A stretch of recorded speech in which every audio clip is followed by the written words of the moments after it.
थोड़ा सा बाकी है, स्टेबिलिटी अगर पूछेगा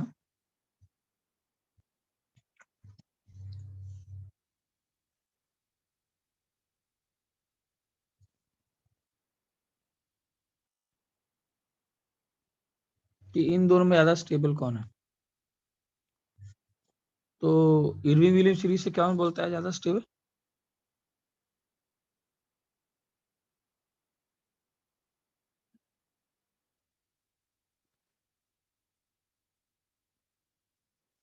याद है ना, ये Cu2+ में क्या हो गया है, कौन सा फैक्टर लग गया है?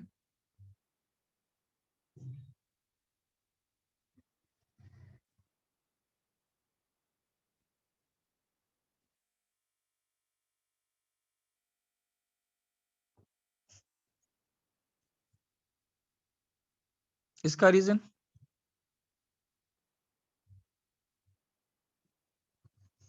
चलेशन, ठीक है।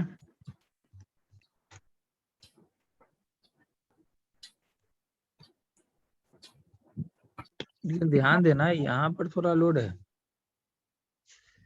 इसमें ज्यादा स्टेबल यही है। देखो इसका रीजन क्या है, ये अगर देखा जाए तो ये ये Cu2+ हो गया था, ये हो गया था। JDD प्लस चिलेशन आएगा। ओके ठीक है।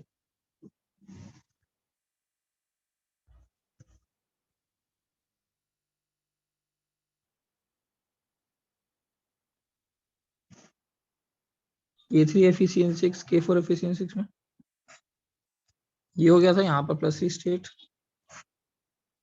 ये कौन सा फैक्टर डोमिनेट करेगा? Oxidation state.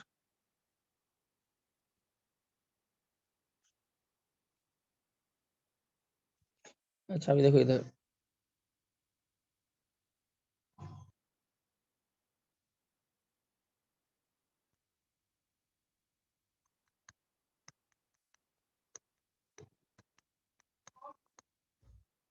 Done sir.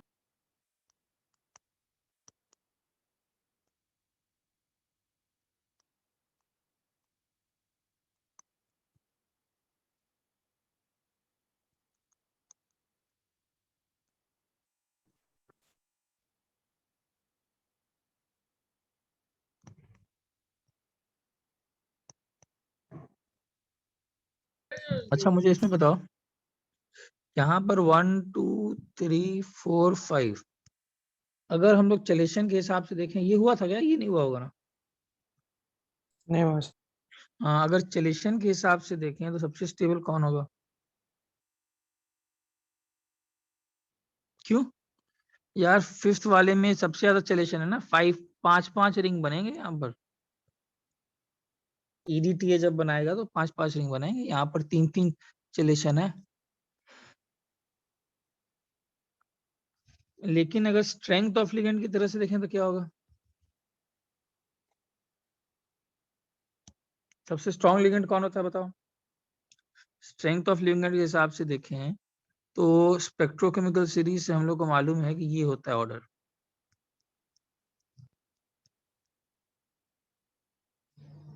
मतलब सबसे स्टेबल उसी हिसाब से कौन आना चाहिए?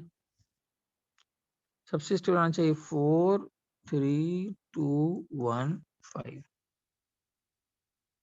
तो हाउ टू कंपेयर, तो इसमें याद रखना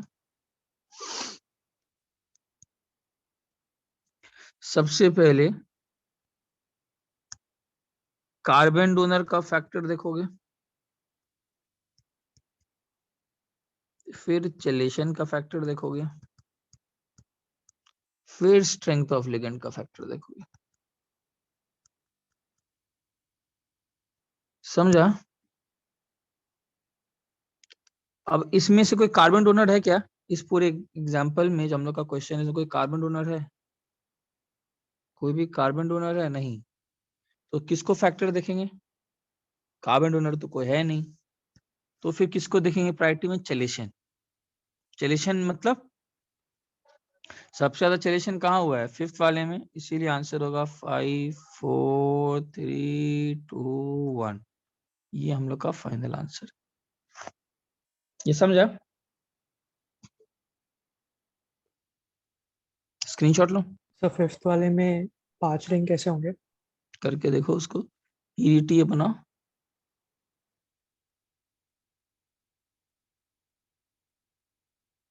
ये थोड़ा देख कर बनाना पड़ेगा, ईडीटीए करोगे तो कितना आएगा?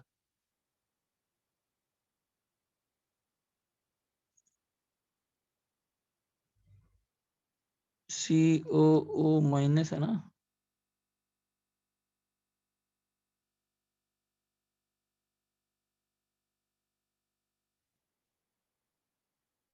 तो हर बॉन्ड को जोड़ो, एक ओ माइनस को जोड़ो, ठीक है? Yes I got it. फिर इधर से एन जोड़ो तो आपको 5 रिंग आएगा, ठीक है? हाँ आदित्य, ठीक है, 5 रिंग आता है, ठीक है? आगे बढ़ो। इसमें याद रखना, NiEDTA, इसमें 5 रिंग बनते हैं,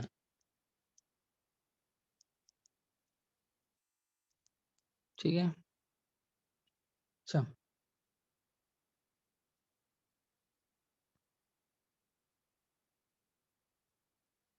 और जितना ज्यादा रिंग, हाँ आज स्टार्ट हो जाएगा। स्टेबिलिटी ऑफ कोऑर्डिनेशन, जैसे मान लो ये इक्विलिब्रियम में की हो गया, मान लो इसको फॉर्मेशन कांस्टेंट बोलते हैं इस रिएक्शन को। अच्छा, ये कॉम्प्लेक्स कैसे बनता है? स्टेप वाइज, पहले एल रिएक्ट करके क्या बनाता है? ML।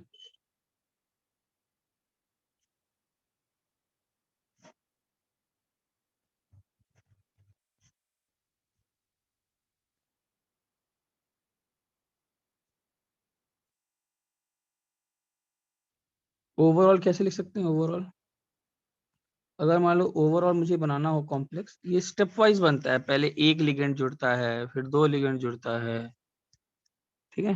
अगर इसका इक्विलिब्रियम कांस्टेंट K1 है, K2 है, K3 है, K4 है,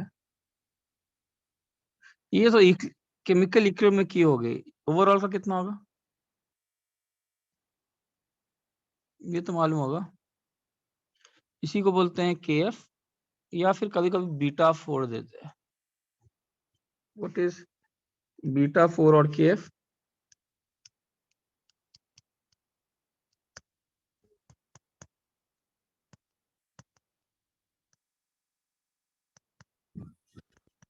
ठीक है, या इंस्टेबिलिटी कांस्टेंट किसको बोलते हैं? ये सब आयनिक में टर्म्स देखे हो, ये सब आयनिक में देखे होगे।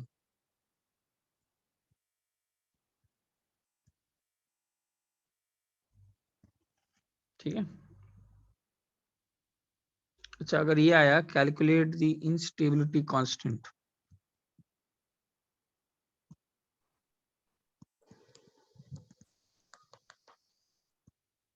फॉर NiNH3 6+2, ठीक है? इसका बीटा 6 का वैल्यू दे दिया जाएगा। अच्छा, इससे तो कंफ्यूज मत करना, व्हाट इज बीटा 6? 6 मतलब 6 बार अमोनिया लगेगा, स्टेप वाइज लगेगा, पहले एक अमोनिया, फिर 2 अमोनिया, ठीक है? ये वाला है तो उसको बोलते हैं ये, तो आंसर क्या होगा? 1/β6।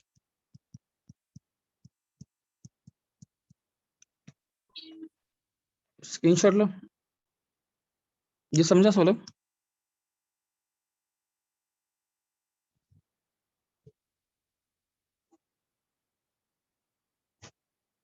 Yes sir. ठीक है, ये कुछ अलग खास बात नहीं है, this is just chemical equilibrium में ऐसे आएगा क्वेश्चंस, तो कोई अलग चीज नहीं है।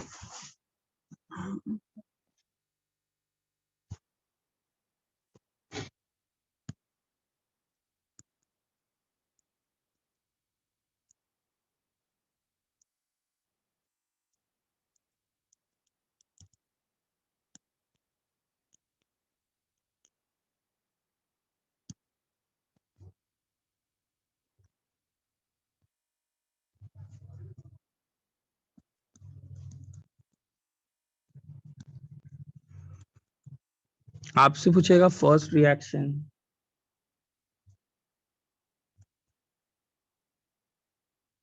हर रिएक्शन में इलेक्ट्रॉन लूज हो रहा है।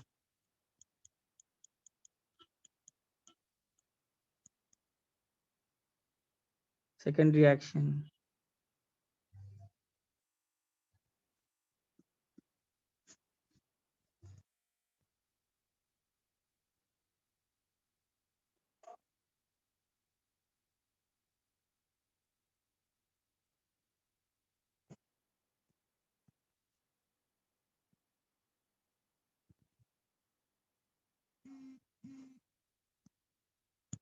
पूछेगा which reaction is most favoured, 1 2 3 4 में से।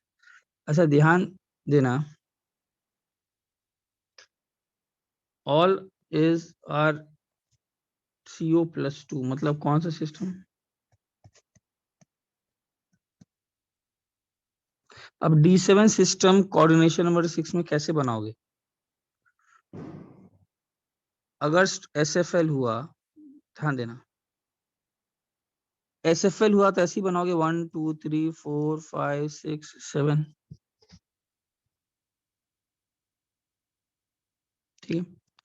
अच्छा SFL में अगर कोई इलेक्ट्रॉन जो ये वाला है, दिस इलेक्ट्रॉन, इसका एनर्जी हाई हो चुका है ना, अरे इसको ऊपर भरे है ना, इसका एनर्जी कितने से बढ़ गया है,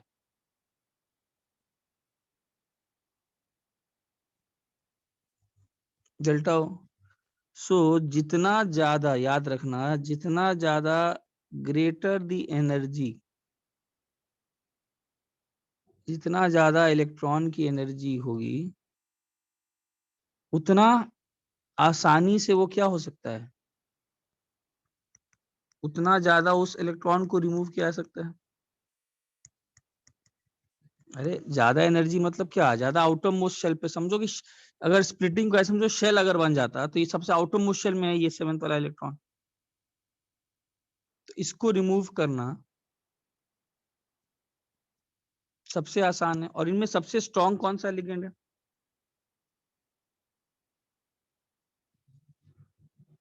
सबसे स्ट्रॉन्ग लिगेंड CN- है। CN- का मतलब यहाँ पर जो 7th इलेक्ट्रॉन होगा, सबसे ज्यादा एनर्जी होगा, मोस्ट अनस्टेबल या मोस्ट ऊपर होगा, तो उसको निकालना भी क्या होगा, सबसे आसान। तो कौन सा रिएक्शन सबसे फेवर्ड होगा, fourth reaction is most favoured. तुमसे आपसे आपसे पूछेगा सबसे ज्यादा स्ट्रॉन्ग ऑक्सीडाइजिंग एजेंट कौन सा है, आपको ABCD में से पूछेगा स्ट्रॉन्ग ऑक्सीडाइजिंग एजेंट कौन सा है। यार तो जिसको जितना ज्यादा तुम ऑक्सीडाइज कर सकते हो, उतना ज्यादा रिड्यूसिंग एजेंट है, तो बोल सकते हो D is the strongest reducing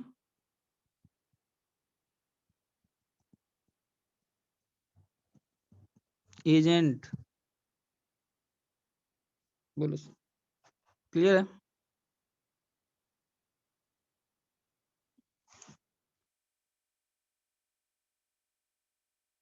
बोलो कोई डाउट। सर डेल्टा और लिगेंड स्ट्रेंथ के प्रोपोर्शनल है। वही होता है ना, ये है ना, डेल्टा किस पर डिपेंड करता है, हाँ। जितना ज्यादा लिगेंड का स्ट्रेंथ, और जितना ज्यादा लिगेंड का स्ट्रेंथ होगा, उतना ज्यादा वो इलेक्ट्रॉन ऊपर की तरफ होगा, और जितना ज्यादा ऊपर की तरफ होगा, उतना ज्यादा उसको क्या किया जा सकता है, उसको उतना ज्यादा आप ये कर सकते हो, आराम से ऑक्सीडाइज कर सकते हो। क्लियर है, आगे बढ़ो।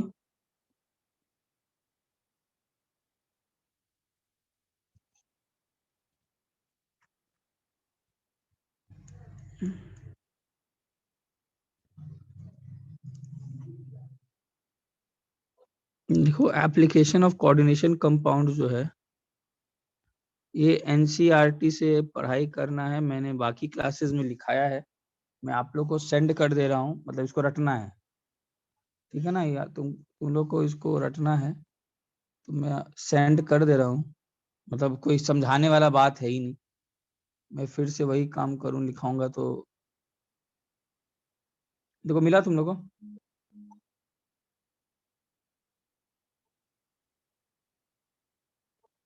देखो मिला? Yes sir. ठीक है, मैं आप लोगों को Yes, sir. भेज देता हूँ। That part is for you to remember, मतलब वो एनसीईआरटी में है तो मैंने एकदम सीधा छाप दिया। ठीक है, तो अब मैं उसको लिखूंगा तो उससे बेटर है, टाइम वेस्ट करने से बेटर है वो आपको याद ही रखना है, तो मैं भी कुछ नहीं। This is the second part, ये दोनों ये याद रखना है आपको। There is no way out, you have to remember this. ठीक है, बोलो कोई डाउट? अब हम लोग चलते हैं आगे। एस ब्लॉक में कोऑर्डिनेशन कंपाउंड्स पूरा खत्म है, वो पूरा याद रखना है। ठीक है, there is nothing to explain, that is total रट्टा, टोटल रट्टा है वो। ठीक है, चलो।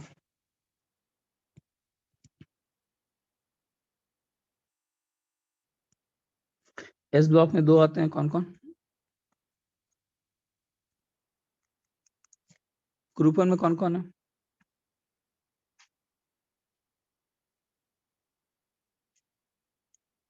Beryllium, magnesium, calcium, strontium, barium, radium, francium यहाँ पर होता है रेडियो एक्टिव। याद रखना ग्रुप वन में टी हाफ कितना है? 21 मिनट्स। ये एल्कली मेटल है, इसको क्या बोलते हैं? Alkaline earth metal. ठीक है, पहले हम लोग ग्रुप वन की बात करते हैं। ठीक है, आदित्य ये थोड़ा सा छोटा है, कम है, कोऑर्डिनेशन ऐसा बड़ा नहीं है। अच्छा, atomic size down the group,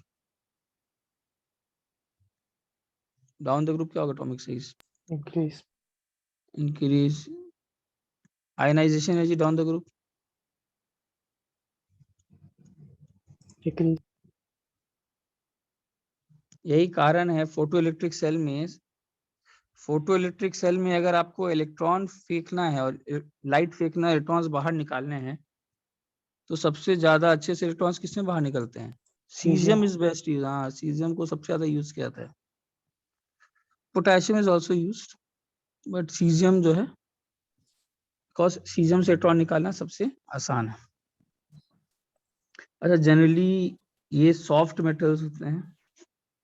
ठीक है, इसका reason have very low melting point and boiling point. Group one वाले का उसका रीजन क्या होगा? मतलब low melting point, boiling point अपने मेटल्स के इसमें, in comparison to D block.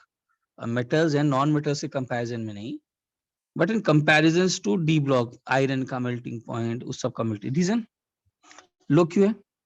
Because of weak metallic bonding. अच्छा, मेटालिक बॉन्डिंग वीक क्यों है?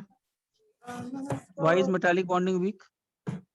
As metallic bonding depends on, अरे ये केमिकल बॉन्डिंग में याद आया है कि मेटालिक बॉन्डिंग का स्ट्रेंथ किस पर डिपेंड करता है? मेटालिक बॉन्डिंग का स्ट्रेंथ डिपेंड करता है नंबर ऑफ वैलेंस इलेक्ट्रॉन्स।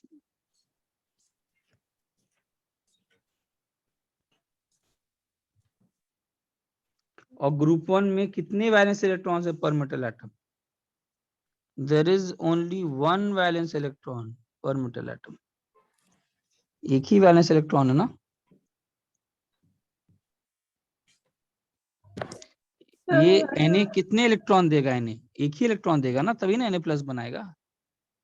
एक इलेक्ट्रॉन है, इसीलिए इसमें थोड़ा सा, और ये सबसे स्टार्टिंग है पीरियोडिक टेबल का, तो बाद इनमें एक इलेक्ट्रॉन है, तो इनका मेटालिक बॉन्डिंग सबसे वीक होता है। ठीक है, जितने एल्कली मेटल्स होते हैं, सिल्वरी वाइट, ठीक है, light, caesium can be cut even with a knife.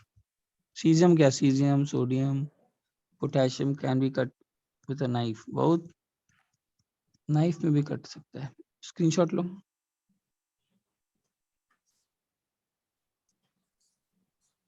ठीक है, ठीक है। Melting Just a point second. और हाँ, मेल्टिंग पॉइंट और बॉइलिंग पॉइंट जो है वो आपको याद रखना पड़ेगा। Done, sir. अच्छा, मेल्टिंग पॉइंट और boiling point is a total observational fact, आपको याद रखना है। Lithium, sodium, potassium, rubidium, caesium. ठीक है, सीजियम का तो मेल्टिंग पॉइंट 28.5 होता है, सोच रहे हो? मतलब हो सकता है नॉर्मल टेम्परेचर पे मेल्ट कर जाए। 40 तो हम लोग कॉमन मानते हैं गर्मी में, यहीं पे मेल्ट कर जाएगा ये। लिथियम का मेल्टिंग पॉइंट 180 ही होता है। 180 मतलब कंपेयर टू, अभी देखोगे तुम आगे जाकर के जो मेटल्स डी ब्लॉक के आएंगे उनके हिसाब से बहुत कम है ये वैल्यू। रीजन इनके पास में, रीजन मैंने बता दिया। सबसे हार्डेस्ट कौन है? Lithium hardest. ठीक है, डेंसिटी भी तुमको याद ही रखना पड़ेगा। लिथियम का डेंसिटी तुम्हारा सब कुछ डिपेंड करता है फैक्टर्स पर। कौन कौन से फैक्टर्स होते हैं? पैकिंग पर डिपेंड करता है, मेटालिक बॉन्डिंग के स्ट्रेंथ पर डिपेंड करता है। तो आपको अगेन ऑब्जर्वेशनल फैक्ट है, याद रखना है, यहाँ याद रखना, potassium is lighter than sodium. इस चीज को याद रखिएगा। ठीक है, अच्छा, ऑक्सीडेशन स्टेट कौन कौन सा हो सकता है इस सबका? ऑक्सीडेशन स्टेट इन सब का 0 होता है एंड +1 होता है। 0 कहाँ? अरे अगर ग्राउंड स्टेट में रहेगा तो 0, और +1 कहाँ? कंपाउंड में। सो माइनस नहीं हो सकता। नहीं, माइनस नहीं हो सकता, ऑलवेज या तो 0 होगा या +1। Why? These are highly electropositive. ये एकदम स्टार्टिंग है पीरियोडिक टेबल के, तुम स्टार्ट करते हो पीरियोडिक टेबल यहाँ से। They are highly electropositive. Electropositive क्यों है? बिकॉज आयनाइजेशन एनर्जी लो है इन सब का। अरे तुम तो अलोंग द पीरियड जाओगे तब तो आयनाइजेशन एनर्जी इंक्रीज करेगा, ये तो सिस्टम स्टार्टिंग पॉइंट है। तो इन सब का आयनाइजेशन एनर्जी बहुत लो है। These metals have tendency to lose electrons. These metals, ये भी आप किए होगे कि मेटल्स हैं, ये एक ही इलेक्ट्रॉन लूज कर लेंगे तो नोबल गैस अटेन कर लेंगे। तो इनका टेंडेंसी होता है कि जल्दी से एक इलेक्ट्रॉन लूज करें, और एक इलेक्ट्रॉन लूज करेंगे तो किसमें चेंज करेंगे? पॉजिटिव आयन में, इसीलिए हाईली इलेक्ट्रोपॉजिटिव है। ये पॉजिटिव आयंस में ही तो चेंज करेंगे, therefore highly electropositive। Oxidation state कभी भी -1 नहीं हो सकता, और एज ए रिजल्ट चूंकि इलेक्ट्रॉन लूज करते हैं, ये भी आप लोग को मालूम होगा, these are good reducing agents. Screenshot low.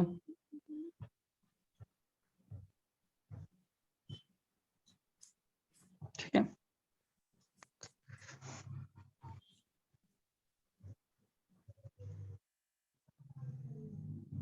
Hydration of ion तो हम लोग कर ही चुके हो, याद है? केमिकल बॉन्डिंग में स्मॉलर साइज होता है, ग्रेटर होता है डिग्री ऑफ हाइड्रेशन।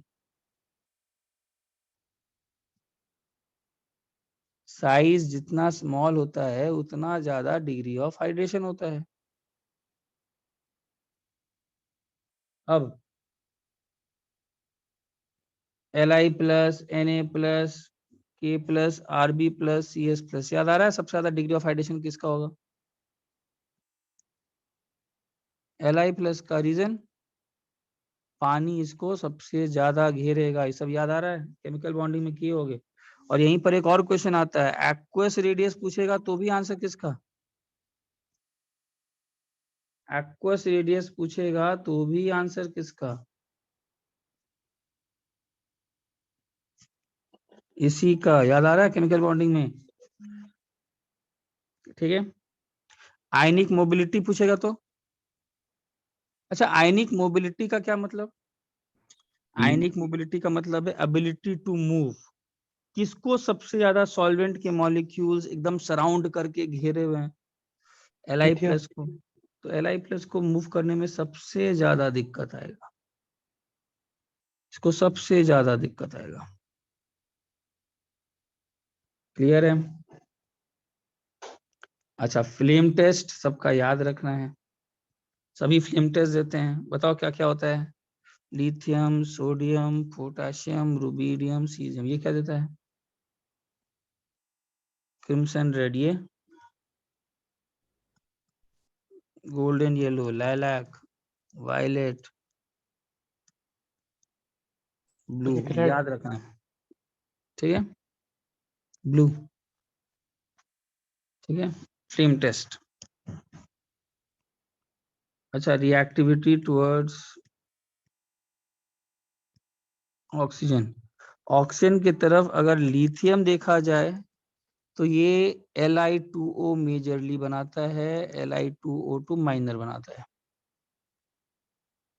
सोडियम अगर देखा जाए तो ये एक कदम आगे, ये Na2O2 मेजर बनाता है, और Na2O ऐसे छोड़ दिया या कुछ स्पेशल कंडीशंस नहीं हो तो माइनर बनाता है। और पोटेशियम, रुबिडियम, सीजियम सब यहाँ पर KO2, RbO2, इसको याद है क्या बोलते हैं? Super oxide. सुपर ऑक्साइड्स बनाते हैं। स्क्रीनशॉट लो, रीजन बताता हूँ।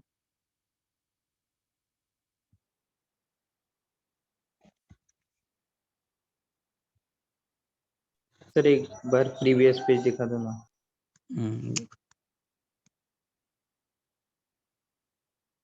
ठीक डन है, सर। सर एक बार 5th वाला पेज भी दिखा दो।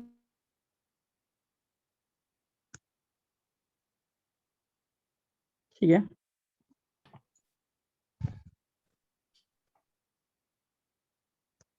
Done sir. अच्छा, अब देखो, इसका देखो सिंपल सा रीजन है यार, लिथियम प्लस स्मॉलर साइज का है, being a small size cation. तो स्मॉल साइज कटायन किसको स्टेबलाइज करेगा? एक small size cation will stabilise a small size anion. ठीक है, याद रखना, small size cation is stabilised by a small size anion. तो Li प्लस सबसे छोटा साइज का है, therefore small size anion like O-2 के साथ अच्छा बॉन्डिंग प्रीफर करता है। लेकिन Na प्लस का साइज क्या है? थोड़ा लार्ज है। Na प्लस का साइज थोड़ा लार्ज है, बीइंग अ लार्ज कटायन। तो स्टेबलाइज भी किसको करेगा?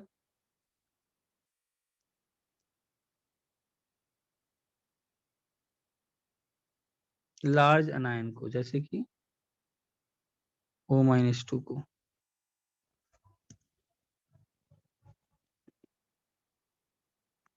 क्लियर है? And so on. तो आपको ये याद रखना है, O2 minus, sorry O2 minus peroxide इसी को बोलते हैं ना। यही कारण है, स्मॉल साइज के साथ प्रीफर करता है। रिएक्शंस ध्यान दे देना, अगर M2O को पानी में डाला जाए तो MOH बनेगा, हाइड्रोक्साइड। बहुत सिंपल सा मैकेनिज्म है, ऑक्साइड है, पानी से क्या कर लेगा? ऑक्साइड पानी से H+ खींच लेगा।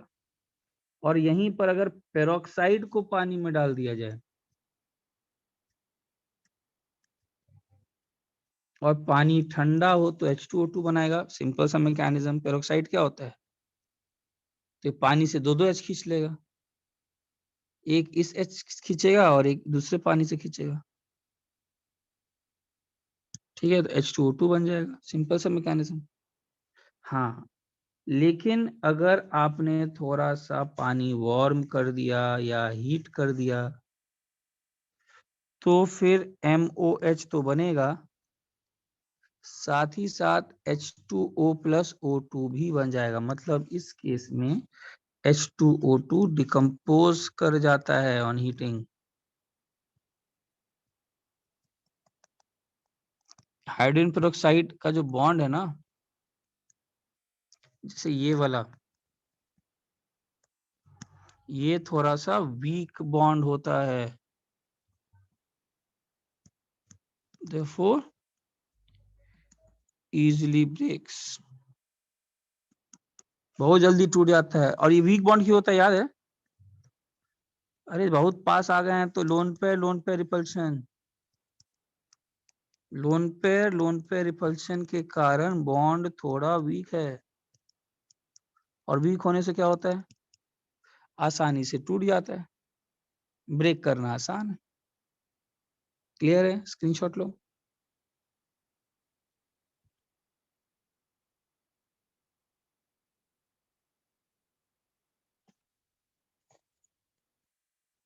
अच्छा, सुपर ऑक्साइड्स के बारे में क्या खास बात?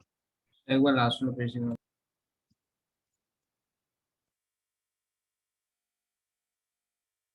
Done. ठीक है, सुपर ऑक्साइड्स के बारे में क्या खास बात? अगर आपने ठंडा पानी लिया तो वो बन जाएगा MOH plus H2O2 plus O2।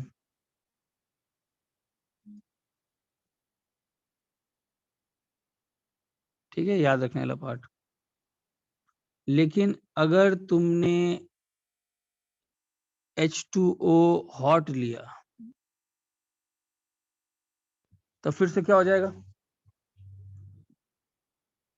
MOH H2O plus O2। ये याद रखना, important reaction. Example, KO2 plus पानी दिया हो कोल्ड, तो आपका आंसर होगा KOH प्लस H2O2, और अगर हॉट दिया तो H2O प्लस O2। अब KO2 के बारे में खास बात, यार ये जो सुपर ऑक्साइड्स हैं, सुपर ऑक्साइड्स ठंडे पानी के साथ ही ऑक्सीजन दे रहे हैं। सुपर ऑक्साइड जो हैं वो ठंडे पानी के साथ ही ऑक्सीजन दे रहे हैं, फिर ऑक्साइड्स भी दे रहे हैं, लेकिन थोड़ा सा पानी गर्म करना पड़ रहा है। तो जो ऑक्सीजन दे मतलब ऑक्सीडाइजिंग एजेंट, तो सबसे स्ट्रॉन्ग ऑक्सीडाइजिंग एजेंट कौन है?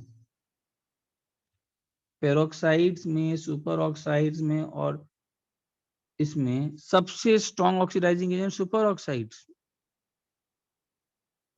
फिर पेरोक्साइड्स और फिर ऑक्साइड्स। सुपर ऑक्साइड्स तो ठंडे पानी के साथ ही दिख रहा है ना, O2 दे रहे हैं, और जो O2 दे मतलब वो क्या? Strong oxidising agent. पेरोक्साइड थोड़ा सा ऑक्सीजन वो भी दे रहा है, तो दोनों ऑक्सीडाइजिंग एजेंट है। ऑक्साइड्स तो बहुत वीकेस्ट ऑक्सीडाइजिंग एजेंट है ही नहीं oxidising, not an oxidising agent.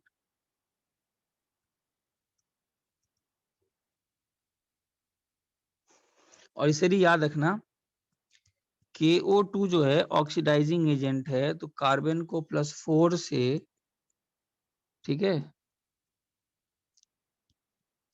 Sorry, CO2 वाला जो पार्ट है यहाँ पर ही ऑक्सीडाइज हो जाता था, ऑक्सीजन को ऑक्सीडाइज कर देता है, O2-1 से O2 निकालता है। और इसीलिए this KO2 is used in submarines या फिर स्पेस कैप्सूल्स, इस रिएक्शन के लिए। इस रिएक्शन में देखो क्या कर रहा है, ये केमिस्ट्री का पेड़ का क्या फंक्शन? कार्बन डाइऑक्साइड लेता है, ऑक्सीजन छोड़ता है, यही काम कर रहा है KO2। कार्बन डाइऑक्साइड ले रहा है, ऑक्सीजन छोड़ रहा है। ये बहुत अच्छा रिएक्शन हुआ ना, हार्मफुल चीज हम लोग के लिए वो ऑब्जॉर्व कर लिया और ऑक्सीजन बाद में दे दिया। सिमिलरली Na2O2 भी यही काम करता है।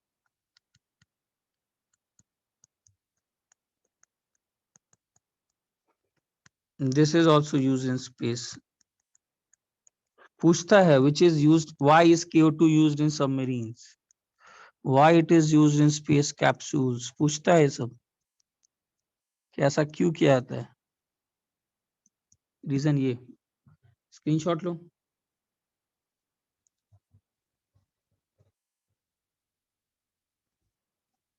सर वो एग्जाम्पल में O2 नहीं बनेगा। किस एग्जाम्पल में? कोल्ड लिखा है, हाँ sorry sorry sorry sorry sorry, हाँ ठीक है ठीक है।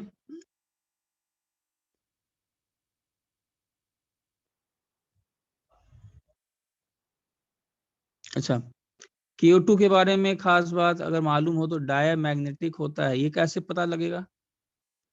ये आप लोगों को पता लगेगा MOT से, केमिकल बॉन्डिंग भूलिएगा मत।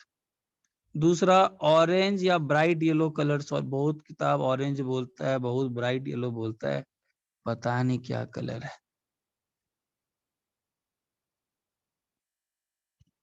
ठीक है, सॉरी डायमेट्रिक नहीं, क्या लिख दिया, पैरामेट्रिक ना। ठीक है, CO2 पैरामैग्नेटिक है, और Na2O2 ये निकाल दोगे ना। ये सब कैसे होता है पैरामैग्नेटिक, याद आया ना कि MOT में सीरीज पढ़े होगे, उसमें O2 माइनस को भरना होगा। ये भी डायमैग्नेटिक है MOT से। ठीक है, अब नाइट्रोजन की तरफ रिएक्टिविटी अगर देखा जाए तो इसमें ओनली लिथियम फॉर्म्स नाइट्राइड। बहुत इंपॉर्टेंट पॉइंट, लिथियम ही नाइट्राइड बनाता है। Li+N2 Li3N, Na+N2 मत कर देना, Na3N बनता ही नहीं है नाइट्राइड। बाकी सबके K+N2 K3N बनता ही नहीं है। और इन नाइट्राइड्स में अगर पानी डालोगे तो क्या बनेगा, नाइट्राइड्स में वाटर डालोगे तो सिंपल सा काम है, N-3 पानी से H लेकर अमोनिया गैस निकालेगा, और क्या। अगर तुमसे कोई पूछा जाए Li3N + H2 क्या आंसर होगा, तो आंसर LiOH + अमोनिया।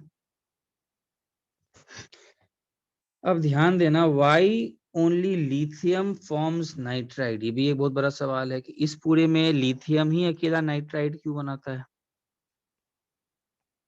ठीक है, इसमें देखो ध्यान से, अगर हम लोग बॉर्न हेबर साइकिल देखें, थर्मोकेमिस्ट्री में हुआ है ना बॉर्न हेबर साइकिल। अगर मुझे नाइट्राइड बनाना है, मालूम है इसका थर्मोडायनेमिक्स देखूं, तो मुझे लिथियम गैस से इलेक्ट्रॉन बाहर निकालना पड़ेगा। चलो निकाल दिया। इसमें क्या होगा, ये प्रोसेस एंडोथर्मिक है, मतलब मैंने पैसा लगाया, मैंने ये काम किया। फिर मैं क्या करूंगा, नाइट्रोजन के बॉन्ड को ब्रेक करना, यही करते थे ना, बॉन्ड डिसोसिएशन एनर्जी, ये भी प्रोसेस एंडोथर्मिक है। और सोचो कितना ज्यादा एंडोथर्मिक होगा, क्यों ज्यादा, क्यों होगा, अरे नाइट्रोजन के 3 बॉन्ड को ब्रेक कर रहे हो, मजाक है क्या। नाइट्रोजन जैसा स्टेबल इनर्ट, कितना ज्यादा पैसा आपने इन्वेस्ट कर दिया, 2 जगह ज्यादा आपने इन्वेस्ट कर दिया अपना अमाउंट, एक आयनाइजेशन एनर्जी में और दूसरा बॉन्ड को ब्रेक करने में।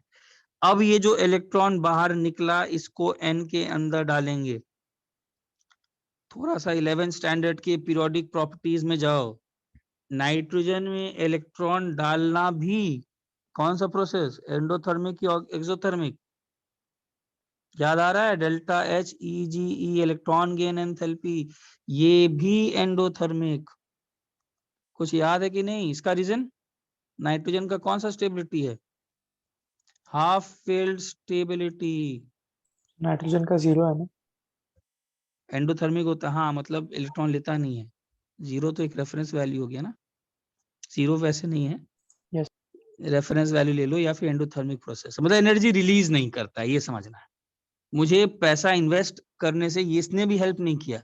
अगर हलाइड होता तो उन सब के प्रोसेस पे क्या है, हलाइड बनाना हो NaCl तो उसका कम से कम ये प्रोसेस तो एक्सोथर्मिक है। ये हटाओ, नाइट्राइड बनाने के लिए मुझे 3 बार इलेक्ट्रॉन ऐड करना पड़ेगा। और आप लोगों को ये मालूम है कि पहली बार तो फिर भी एंडोथर्मिक या एक्सोथर्मिक हो सकता है, दूसरी बार तो हमेशा क्या होता है, दूसरी बार तो ऑलवेज एंडोथर्मिक प्रोसेसेस होते हैं। सबको याद आ रहा है, एकदम ऐसे ऐसे चिल्ला रहा हूं। और लास्ट में आपको लिथियम प्लस और नाइट्रोजन के नाइट्राइड को मिल करके फाइनली Li3N बनना पड़ेगा। अब ध्यान दो, ये प्रोसेस में लैटिस एनर्जी रिलीज होती है, एनर्जी रिलीज हो रहा है। अब अगर नाइट्राइड किसी भी चीज में बन रहा है, स्टेबल आयनिक कंपाउंड, तो बॉर्न हेबर साइकिल के हिसाब से उस कंपाउंड को बनाने में नेट एनर्जी रिलीज होना चाहिए ना, तभी ना इसको यूनिवर्स बनाया होगा। एनर्जी लगा लगा के क्यों बनाएगा, नेट एनर्जी रिलीज करेगा। नाइट्राइड्स के केस में ये पूरी रिस्पॉन्सिबिलिटी अकेला किस पर आ जाता है? किस पर आ जाता है? एकदम लास्ट स्टेप लैटिस एनर्जी पर ये रिस्पॉन्सिबिलिटी आ जाता है कि यार अगर तुम में दम हो लैटिस एनर्जी में तो बाकी जितने भी स्टेप्स हैं तुम अकेले एक्सोथर्मिक हो। और अगर नाइट्राइड बन रहा है, अभी तो ऑब्जर्वेशन है बनेगा कि नहीं, बट अगर वो बन रहा होगा तो इस पूरे का रिस्पॉन्सिबिलिटी इस पूरे थर्मोडायनेमिक्स प्रोसेस में नेट एनर्जी रिलीज कर दे, ये पूरा का पूरा रिस्पॉन्सिबिलिटी लैटिस एनर्जी पे आ गया है। बाकी सब धोखा दे दिए हैं, सब कोई साथ नहीं देने वाला है, कोई साथ।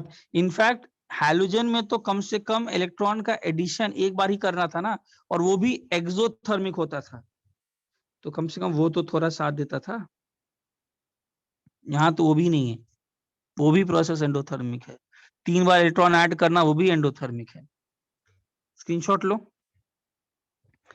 सो सर लैटिस, हाँ बोलो। सर आप लास्ट वाला पार्ट वापस बता सकते हैं? हाँ वही बता रहा हूँ, बताओ वही बता रहा हूँ, स्क्रीनशॉट लो।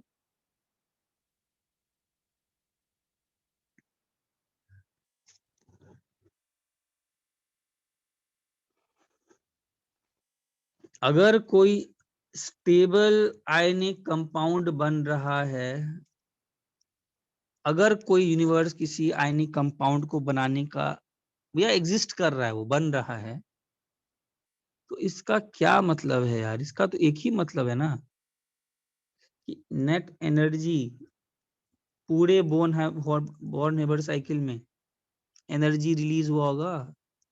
ये तो अगर नहीं याद हो तो सबसे बड़ा बेसिक है जिस पर बोर्न हेबर साइकिल है।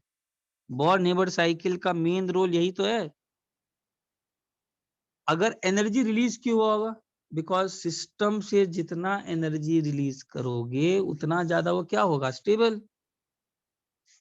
अब नाइट्राइड के फॉर्मेशन में हम लोग ने, मैं बोल रहा हूं, नाइट्राइड्स के फॉर्मेशन में पूरा रिस्पॉन्सिबिलिटी किस पर फॉल कर गया? Lies upon lattice energy. अगर लैटिस एनर्जी बहुत ज्यादा एनर्जी रिलीज करे ताकि पूरे स्टेप्स को कंपेंसेट कर दे, ऊपर वाले सभी एंडोथर्मिक है। बोर्न हेबर साइकिल में ओवरऑल प्रोसेस कैसे करते हो याद है? Delta H sublimation, ionisation, endo electron gain सब ऐड करते हो। तो लैटिस एनर्जी अगर बहुत ज्यादा एनर्जी रिलीज करे तभी वो कंपाउंड बन सकता है। और लैटिस एनर्जी खुद किस पर डिपेंड करता है? याद आ रहा है? साइज जितना छोटा होगा उतना ज्यादा लैटिस एनर्जी, उतना ज्यादा जब लिथियम और नाइट्राइड मिले होंगे उतना ज्यादा लैटिस एनर्जी रिलीज करेगा। और सबसे छोटा साइज किसका है इस पूरे में? सबसे छोटा है कौन ऑब्जर्वेशन वाइज? और सबसे स्मॉल कौन है? Lithium plus. इसीलिए लिथियम प्लस अकेला ऑब्जर्वेशन वाइज, ऑब्जर्वेशन एक्सपेरिमेंट तो है ही, पास हो जाता है because of very high lattice energy, और कोई कारण नहीं है। जब Li प्लस और नाइट्राइड का जो आयनिक बॉन्ड बनता होगा, ये स्टेप इतना ज्यादा लैटिस एनर्जी रिलीज किया होगा। और क्यों किया होगा? बिकॉज लिथियम का साइज सबसे छोटा है, ओवरऑल सभी स्टेप्स पर भारी पड़ करके यूनिवर्स ने बोला होगा Li3n बना सकते हैं, बाकी को तो जगह नहीं दूंगा, बाकी को तो नहीं बनाऊंगा। ये क्लियर है? Li का एयर के साथ क्या रिएक्शन? एयर में क्या क्या होता है? ऑक्सीजन भी होता है, नाइट्रोजन भी होता है, तो आंसर क्या दोगे? ठीक है, पानी के साथ रिएक्टिविटी। यार लिथियम तो जेंटल रिएक्शन करता है पानी के साथ,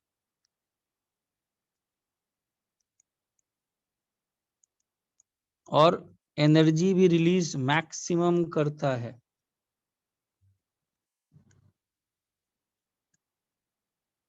ठीक है, लेकिन सोडियम, पोटेशियम, रुबिडियम, सीजियम, ये सब तो क्या करते हैं? Violent reaction. एक्सप्लोजिव।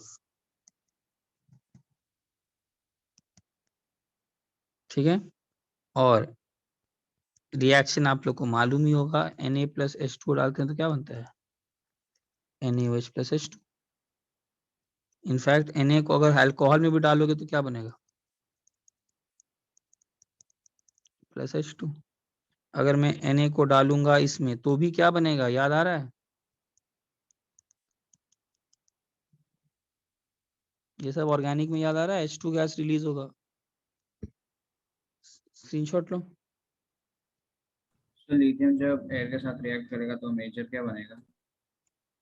वैसे तो रुको रुको रुको, वैसे नाइट्रोजन ज्यादा है 78%, तो वही मेजर बनना चाहिए, बट क्वेश्चन में दोनों ही बनाओगे, लेकिन ऑब्वियस बात है नाइट्रोजन ज्यादा है, इसके साथ ही रिएक्शन कर लेगा, ओके मेजर So भी वही। when Li reacts with water, the energy released is maximum. हाँ, yes, these are all exothermic processes. Okay, sir. लेकिन सोडियम, पोटेशियम, रुबिडियम, सीजियम के साथ एनर्जी रिलीज मैक्सिमम नहीं है। वो कैसे हैं, वो हैं वैसे, मतलब जल्द रिएक्शन जल्दी जल्दी की, ठीक है, लेकिन काम नहीं किए ज्यादा, जल्दी खत्म कर दिए रिएक्शन। और लिथियम जो है वो बहुत जेंटली रिएक्शन किया, देर तक किया, तो इसलिए एनर्जी भी ज्यादा रिलीज किया। अभी बताऊंगा इसका reason. This is a very important concept verse of, screenshot ले लो, थर्मोडायनेमिक्स वर्सेस काइनेटिक्स। काइनेटिक्स की बात की जाए, वायलेंट, फास्ट, ये सब है, सोडियम, पोटेशियम, ये सब तो आग लगा देते हैं। लैब में अगर जाओगे, केरोसिन में स्टोर करना पड़ता है, पानी में अगर छोड़ दिए तो आग लग जाएगा। लिथियम के साथ थोड़ा आराम से, पानी के साथ gentle, but energy release maximum. अब ऐसा क्यों, रीजन? सर एक सेकंड 9th वाला स्लाइड दिखाइए ना, वो ये सर, और स्क्रीनशॉट। 8 वाला भी दिखा। देखो जल्दी से।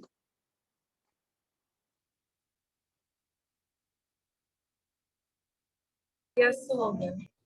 सर और 8 कौन सा भी देखो? दिखा ना, 8।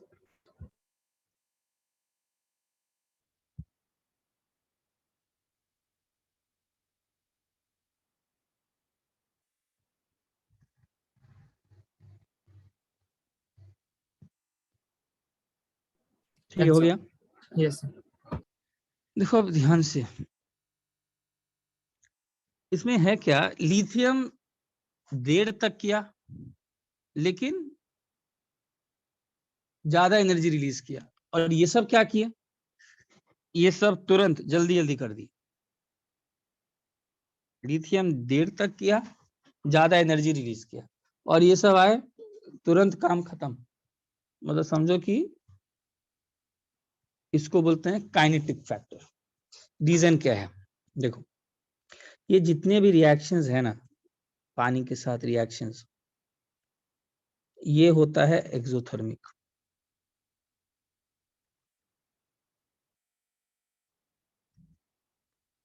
ठीक है, अब एक्सोथर्मिक प्रोसेसेस में एनर्जी रिलीज होता है।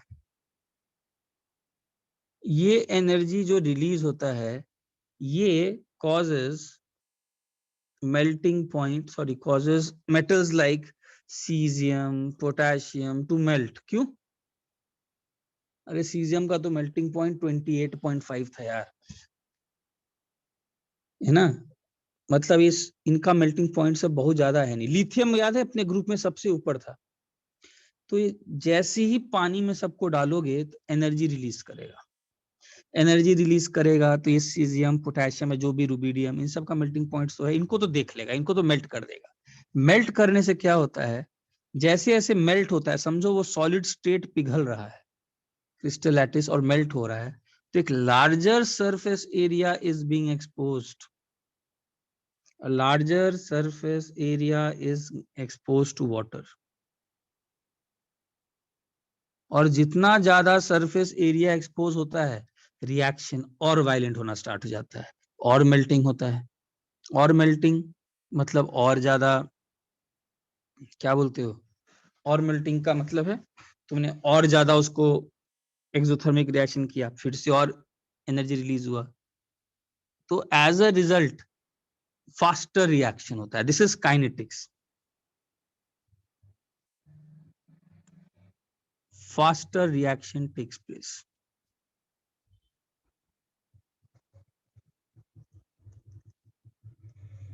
लेकिन लिथियम के साथ धीरे धीरे क्यों करता है?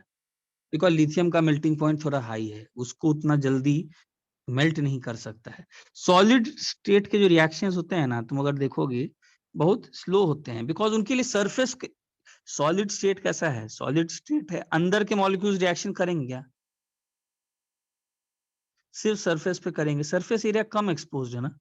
बट यही अगर पिघल जाए किसी भी तरीके से तो ज्यादा सरफेस एरिया एक्सपोज्ड हो जाता है,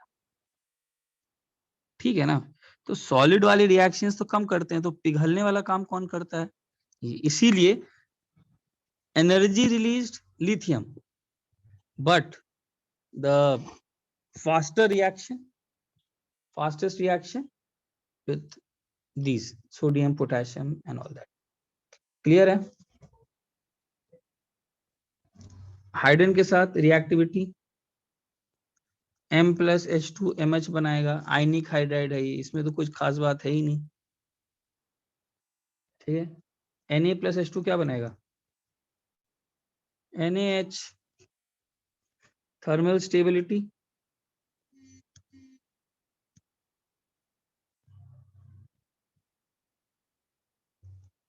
सबसे ज्यादा थर्मल स्टेबिलिटी किसका? LiH, NaH, KH, RBH, CH। बताओ, ये याद रखना, साइज डिफरेंस के कारण सीजियम और हाइड्रोजन का अच्छा साइज बनता ही नहीं। सॉरी हाँ, LiH का लैटिस एनर्जी बहुत ज्यादा है, अभी जस्ट बताया था ना। स्मॉल साइज हो तो स्मॉल साइज के साथ आराम से फिट बैठता है, ठीक है। अब एक चीज बताओ, सभी हाइड्राइड्स हैं तो रिड्यूसिंग प्रॉपर्टी सबसे ज्यादा किसका होगा? सबसे आसानी से कौन टूटेगा, मतलब कौन जल्दी डिकम्पोज होगा? सीजियम हाइड्राइड जो है वो बहुत जल्दी टूटेगा। अरे डिकम्पोज होकर देगा क्या? सीजियम और हाइड्रोजन देगा। और है ही क्या उसमें, ये तो खुद भी लिख सकते हो सर, सीजियम हाइड्राइड को ब्रेक करेंगे तो क्या देगा? हाइड्रोजन देगा। और जो हाइड्रोजन देगा उसको बोलेंगे, जितना ज्यादा हाइड्रोजन देगा बोलेंगे रिड्यूसिंग एजेंट। तो ऑर्डर जस्ट उल्टा। लिथियम हाइड्राइड से हाइड्रोजन निकालने में तो आपकी हालत खराब हो जाएगी, है ना। सीजियम हाइड्राइड बहुत अच्छे से हाइड्रोजन देगा, अच्छे से टूटेगा। अच्छा मतलब कम टेम्परेचर, ज्यादा डिफिकल्टी नहीं, जल्दी हाइड्रोजन देगा। क्लियर है? अच्छा, हैलोजेंस के साथ क्या बात है? M+X2 मिलकर के MX2 बनाता है, और हम लोग को मालूम होना चाहिए कि लिथियम के जो कंपाउंड्स हैं, लिथियम के हैलाइड्स, इनमें अच्छा खासा कौन सा कैरेक्टर होता है? कोवेलेंट। कोवेलेंट कैरेक्टर तो आता है, फजान रूल। और इसका क्या पूछता है, इस पर क्वेश्चन कैसे पूछता है? एक तो आपसे फजान रूल वाला क्वेश्चन पूछ देता है, LiCl, NaCl, KCl, RbCl, CaCl। मुझे बताओ सबसे ज्यादा कोवेलेंट कैरेक्टर किसका? एक तो ये पूछता है। इनफैक्ट LiCl में तो आयनिक के भी प्रॉपर्टीज हैं और कोवेलेंट के भी प्रॉपर्टीज हैं। ये इतना ज्यादा प्रॉपर्टीज है कि LiCl जो है ना, ये सॉल्युबल होता है पानी में, तो ठीक ही होता है, एक्सपेक्टेड था कि भाई पानी में तो सॉल्युबल हो जाओ, ईथर में भी घुल जाते हैं, अल्कोहल में भी घुल जाता है, क्या मस्त, एसीटोन में भी घुल जाता है, सब में। LiCl can be extracted with ether.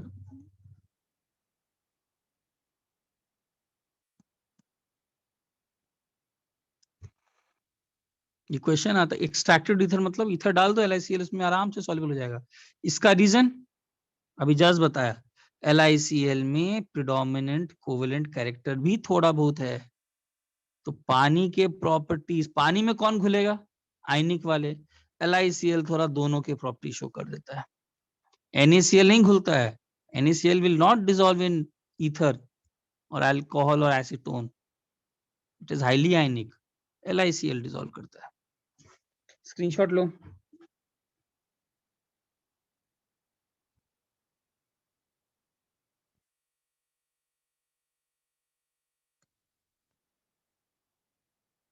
ठीक है,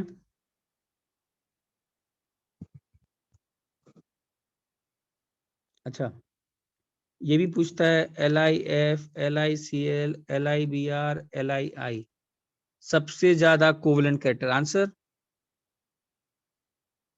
ये सब मालूम होना चाहिए। सबसे ज्यादा कोवलेंट कैरेक्टर किसमें है? LiI। ठीक है, LiF के बारे में याद रखना, this is insoluble in water, पानी में घुलता ही नहीं है due to high lattice energy.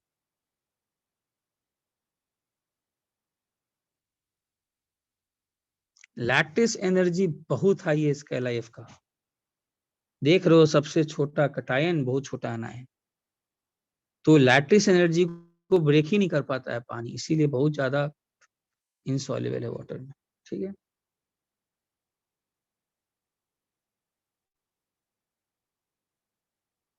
Reducing nature समझते हो? रिड्यूसिंग नेचर में आप लोग अगेन पीरियोडिक प्रॉपर्टीज में याद है, लिथियम जो है स्ट्रॉन्गेस्ट रिड्यूसिंग एजेंट होता है एक्वस सॉल्यूशन में। किसी को आंसर मालूम है कि भूल गए, बैठ गए हो, याद ही नहीं है? नहीं याद है? एक्वा सॉल्यूशन में भी। क्या रीजन?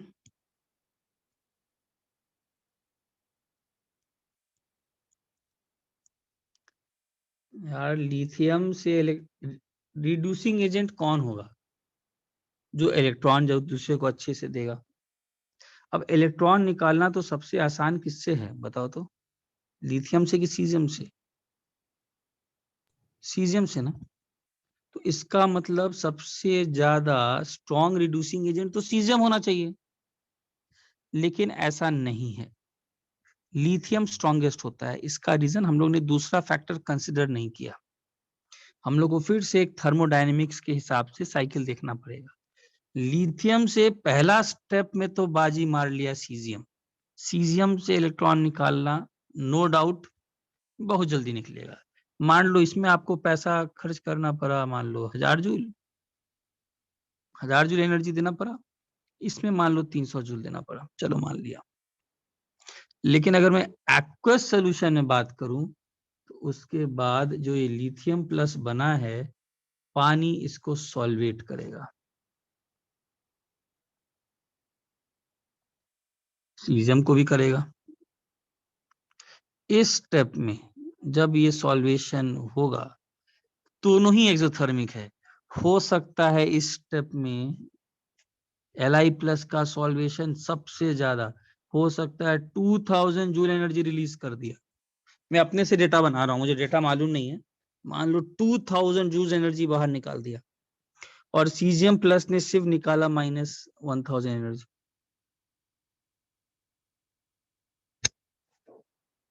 किसने ज्यादा एनर्जी ओवरऑल निकाला सिस्टम से? नेट लिथियम से Li प्लस बनने के कंडीशंस में आपने 1000 दिया, 2000 रुपया वापस मिल गया, तो basically you have got back your 1000 joules. Caesium में आपको सिर्फ 700 जूल्स वापस मिला। तो ज्यादा बेटर एक्वस सॉल्यूशन में कौन सा होगा? बेटर एक्वस सॉल्यूशन में लिथियम से लिथियम प्लस का बनना होगा कि सीजियम से सीजियम प्लस? लिथियम से lithium plus. So the reason is due to greater hydration enthalpy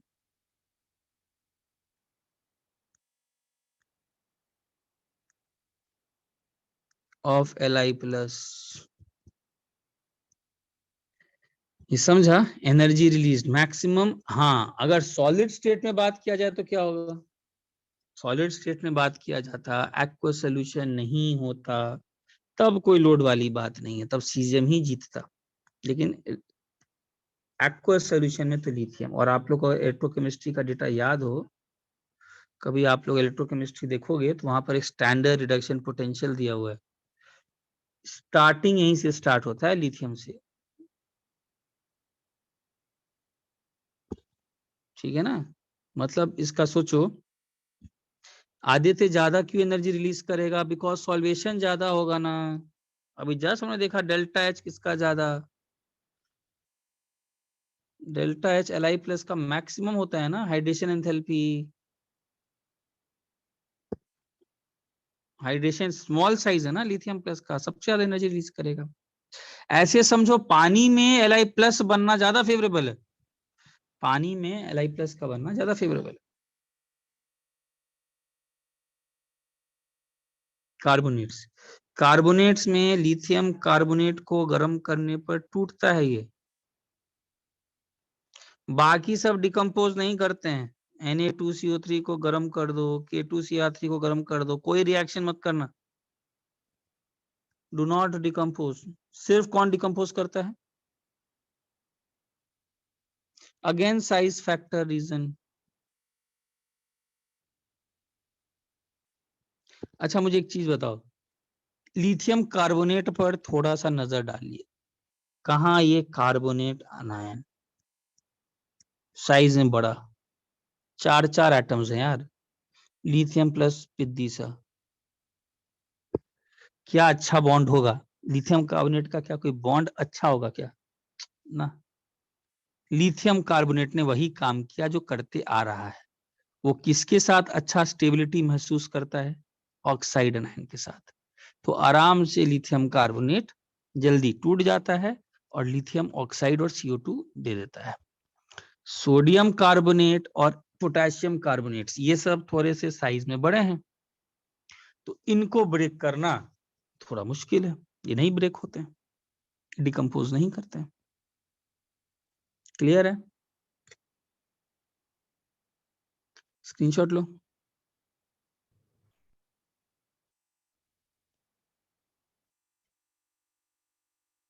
बोलो कोई डाउट यहाँ तक?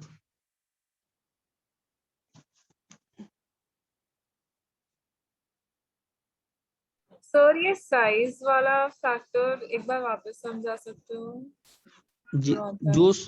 जो स्मॉल साइज का अनायन होता है, मान लो बड़ा साइज का अनायन है, तो उस पर जो इलेक्ट्रिक फील्ड फैला हुआ है उसको स्मॉल साइज का कटायन स्टेबलाइज नहीं कर सकता। इनके बीच में एक आयनिक फोर्स ऑफ अट्रैक्शन है ना। तो जैसे आप कोवेलेंट बॉन्ड्स में ये बात बोलते हो कि सबसे अच्छा बॉन्ड सेम लेवल के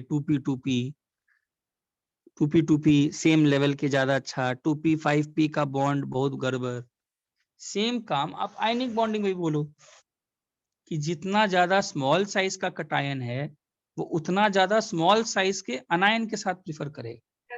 यस सर। ठीक है, कार्बोनेट साइज में बड़ा है और लिथियम साइज में छोटा है, इसका अच्छा बॉन्ड नहीं बढ़कर बैठा हुआ है बाकी के कंपैरिजन में, तो इसको थोड़ा एनर्जी दिया जाए तो टूटेगा, Li2 और CO2 में टूटेगा, बाकी थोड़े स्टेबल बॉन्ड्स बनाए हुए हैं। ठीक है, स्क्रीनशॉट ले लो। सर आपने वहाँ पे Na2CO3 के सामने क्रॉस हुई है। नो रिएक्शन, क्रॉस मतलब नो रिएक्शन, ओके सर। कोई रिएक्शन मत कर देना, मत तोड़ देना Na2 और CO2। ठीक है, स्क्रीनशॉट ले लो। सर ठीक है, सर इसी लॉजिक से CS2CO3 भी बहुत अनस्टेबल होगा ना CS2CO3 क्यों? सर, क्योंकि उसमें भी CS बहुत बड़ा है और उसके कंपैरिजन में CO3 भी छोटा होगा। नहीं, अब ये वैसे नहीं बोल सकते हैं, ओके। वैसे नहीं बोल सकते हैं। देखो साइज बड़ा और छोटा तो वैसे तो रिलेटिव टर्म ही है, इसीलिए कब कौन कितना बड़ा हो गया ये तो नहीं बदल सकते ना। आपको ये रेफरेंस लग रहा है, बट कब कौन कितना बड़ा हो गया किस, यही पर केमिस्ट्री थोड़ा सा प्रॉब्लम देता है। आप ये लॉजिक को एक्स्ट्रापोलेशन नहीं कर सकते, जानते हो क्यों? बिकॉज आपके पास न्यूमेरिकल्स या मैथमेटिकल नंबर्स नहीं, आपके दिमाग में साइज बड़ा छोटा नहीं होना चाहिए, मॉलिक्यूल के हिसाब से होना चाहिए। आप ऐसा नहीं बोल सकते, समझा क्या बोल रहा हूँ? ये बड़ा और Yes, sir. छोटा एक डिपेंड करता है रिलेटिव साइज पर। अब ये कि कौन किसके लिए कब कितना बड़ा हो गया कि वो टूट जाएगा, और कौन किसके लिए कब इस रेंज, और बड़ा कभी ऐसा नहीं होता है बड़ा इज अ, सर बड़ा मतलब ये इतना साइज होना चाहिए इतना, ऐसा नहीं होता है। बड़ा एक रेंज होता है, हो सकता है सोडियम पोटेशियम रुबिडियम सीजियम सब उस रेंज में है जो कार्बोनेट आयन को पसंद है, एक रेंज होता है। This is neither, it is not like binary digits, ये फिक्स्ड जैसा मैथ्स में आता है। यही तो प्रॉब्लम आता है, ये साइंस में एनालिसिस है। केमिस्ट्री के साइंस में इट इज नॉट लाइक एक सिस्टम, नथिंग एज एक एक्सट्रीम्स में दो चीज मिक्सचर, तो ये बोल नहीं सकते हो, ठीक है। Yes sir. अच्छा अब देखो ध्यान से, सिमिलरली बाइकार्बोनेट्स के बारे में बात किया जाए। बाइकार्बोनेट्स में भी याद रखना, लिथियम का जो बाइकार्बोनेट है does not exist in solid state.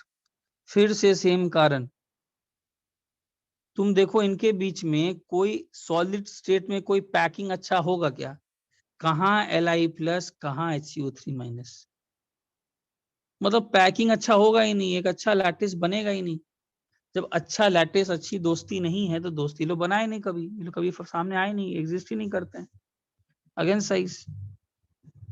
लेकिन सोडियम बाइकार्बोनेट सॉलिड स्टेट में एग्जिस्ट करता है, और इसको गर्म करने से Na2CO3 plus H2O plus CO2 भी देता है। KHCO3 भी गर्म होता है।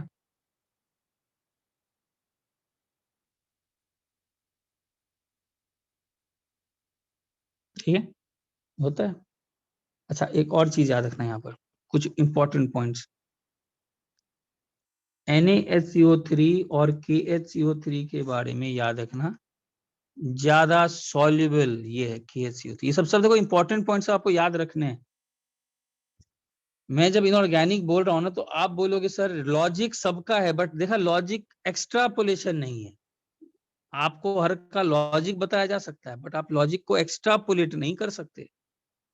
इसीलिए बेस्ट तरीका होता है आप इंफॉर्मेशन गैदर करिए और थोड़े बहुत कनेक्टिविटी रखो ताकि थोड़ा याद रहे, क्योंकि लॉजिक भी देख करके किया गया, ऑब्जर्वेशन को देख करके।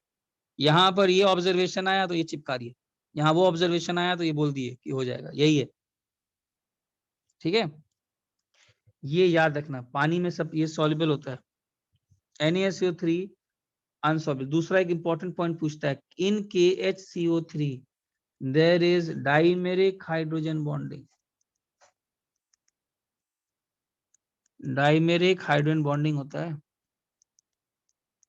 इन NaCO3, there is polymeric chain hydrogen bonding. सब फैक्चुअल क्वेश्चंस आते हैं यार इनऑर्गेनिक में, किसमें डाइमेरिक हाइड्रोजन बॉन्डिंग होता है? KHCO3। कैसे होता है? ऐसा बनेगा CO-, CO, OH, OH, ऐसे टाइप का हाइड्रोजन बॉन्डिंग बना दो, CO, O-, ऐसे टाइप का, ये KHCO3 में। और NaCO3 में, NaCO3 में जस्ट चलते रहता है, जैसा हाइड्रोजन बॉन्डिंग बनाते जाओ,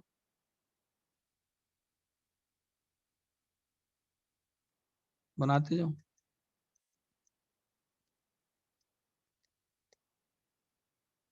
ये NaCO3, ये दो चीजें याद रखिएगा। क्या क्या चीजें याद रखने बोला हूँ सब में? LiSCO3 स्क्रीनशॉट लो। LiSCO3 सॉलिड स्टेट में एग्जिस्ट नहीं करता है, बाकी एग्जिस्ट करते हैं, टूटते भी हैं। Na2CO3, H2 और CO2। साथ ही साथ सॉल्युबिलिटी इन दोनों के बारे में जरूर याद रखना, आगे एक प्रोसेस आएगा उसमें ये इंपॉर्टेंट है। KHCO3 में डाइमेरिक हाइड्रोजन बॉन्डिंग होता है, NaCO3 में पॉलीमेरिक चेन हाइड्रोजन बॉन्डिंग होता है। याद रखना इतनी सारी बातें, स्क्रीनशॉट लो। तो ये स्ट्रक्चर एक और बार एक्सप्लेन कर सकते हो? हाँ, KHCO3 कैसा है? HCO3- आयंस कैसा होगा? HCO3- ऐसा है। बेसिकली ये रेजोनेंस है ना, तो यहाँ पर हाइड्रोजन बॉन्डिंग दिखा दिया हूँ। दो KHCO3 के मॉलिक्यूल्स, एक O-, एक CO। डाइमेरिक मतलब दो मिल गए ऐसे।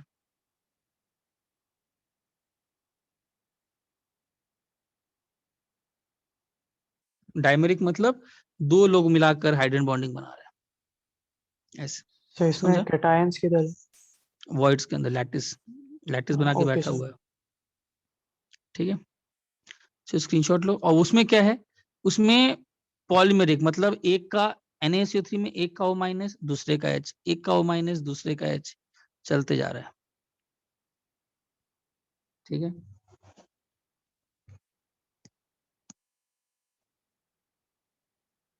अच्छा नाइट्रेट्स।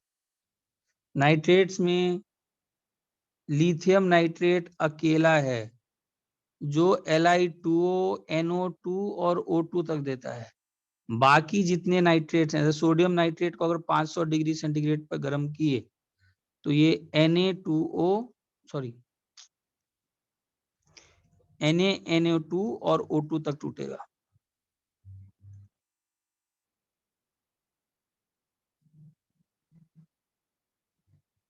आदित्य, जरूर फिर से अगर ऑब्जर्वेशन वाइज देखा गया तो NaSO3 HCO3 माइनस थोड़ा साइज में बड़ा हो गया होगा, लैटिस अब उतना अच्छा नहीं बैठा होगा, CO3 माइनस के साथ थोड़ा ज्यादा अच्छा बैठा होगा Na प्लस का, इसीलिए ब्रेक हो जा रहा है। ठीक है ना।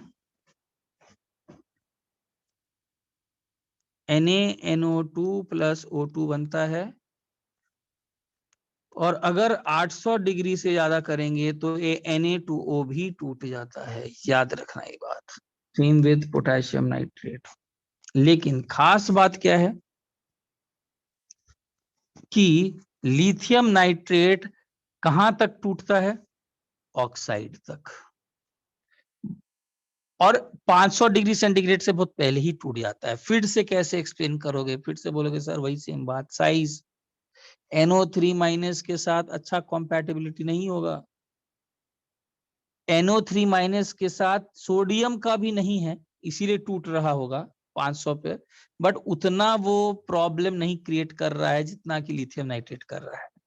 लेकिन ये Na2O तक 500 पर, देखो Na2O बनाने के लिए लिथियम सोडियम नाइट्रेट को और हायर टेम्परेचर चाहिए। मतलब ये कि सोडियम नाइट्रेट जो है वो NaNO2 तक खुश हो गया है, NaNO2 तक आते आते भी वो अच्छा खासा स्टेबिलिटी फील कर रहा है। उसके बाद भी आपको ब्रेक करना है तो एनर्जी दीजिए, 800 डिग्री सेंटीग्रेड दीजिए, एनर्जी टूट जाएगा, Na2O बन जाता है। लेकिन लिथियम नाइट्रेट तो पहले से ही नखरा कर रहा है, वो तो बोलता है हमको तो नाइट्रेट्स भी पसंद नहीं है, हमको तो नाइट्राइट भी पसंद नहीं है, मेरे लिए तो दोनों बड़े हैं, न नाइट्रेट न नाइट्राइट, हमको तो एक ही चीज पसंद है, दोनों बाहर निकलो और मुझे ऑक्साइड दो। हाँ Sairam, same temperature potassium nitrate के लिए भी। तो लिथियम नाइट्रेट में तो लिथियम नाइट्राइट तक भी नहीं रुका, LiNO2 तक भी नहीं रुका। बस सोचो उसके लिए दोनों ही बड़े हो गए होंगे। सोडियम नाइट्रेट तो फिर भी वहां तक रुक गया, उसके बाद बोला कि यार थोड़ा और अगर ब्रेक करना है तो 800 तक दो। ठीक है। अब सोडियम NO2 के बारे में क्या क्या खास बात, ये ऑड इलेक्ट्रॉन स्पीशीज है, पैरामैग्नेटिक है, कलर याद रखना, कलर क्या है इसका? Reddish brown. ये डाइमराइज करता है, और डाइमराइज करके क्या बनाता है? डाइमराइज करके ये क्या बनाएगा? N2O4, और N2O4 कौन सा गैस है? कलरलेस। ठीक है। हाइब्रिडाइजेशन sp2, और बॉन्ड एंगल याद है सब किसी को? 134 डिग्री के करीब। ठीक है। आदित्य ये बोल रहा हूं, लिथियम नाइट्रेट जो है उसको तो नाइट्रेट पसंद ही नहीं है बिकॉज ऑफ साइज डिफरेंस। वो टूटा, और टूट करके भी पहले नाइट्राइट तक ही नहीं रुका, जैसे सोडियम नाइट्रेट तो फिर भी NaNO2 तक रुक गया, ये तो उससे भी नीचे चला गया, बोला कि हमको तो ना नाइट्रेट पसंद है ना नाइट्राइट पसंद है, मुझे तो बस एक ही चीज पसंद है, वो है ऑक्साइड। सोडियम नाइट्रेट नाइट्राइट तक तो रुका, लेकिन उसके बाद भी टूट सकता है प्रोवाइडेड अगर आपने 800 डिग्री सेंटीग्रेड दिया, ये बोल रहा हूं। ठीक है। इतनी सारी बातें याद रखना, इसके बारे में कोई डाउट स्क्रीनशॉट लो। सर वो NaNO3 में LiNO3 की तरह 800 डिग्री सेल्सियस के ऊपर NO2 नहीं बनेगा, N2 बनता है। नहीं नहीं नहीं, LiNO3 800 पर भी वही करेगा, Li2O plus NO2 plus O2, N2 तो मैं बोल रही हूँ कि आपने इधर NaNO3 में Na2O plus N2 plus O2 दिया है, हाँ तो वो NO2 ने मतलब LiNO3 में तो Li2O plus NO2 है हाँ वैसे हाँ, तो वही नहीं, बोल तो रहा हूँ। हाँ बोलो। एक में NO2 और एक में N2 होता है वो। एक में NO2 है, लिथियम नाइट्रेट में NO2 बना है, और सोडियम नाइट्रेट में अगर आप 800 से ज्यादा दे दोगे तो NaNO2 भी टूट जाएगा। NaNO2 किस में टूट जाएगा? Na2O, N2 और O2। सर Na2O के साथ NO2 क्यों नहीं बना जैसे फर्स्ट रिएक्शन में बना? कौन सा फर्स्ट रिएक्शन में? उसमें क्या हुआ होगा,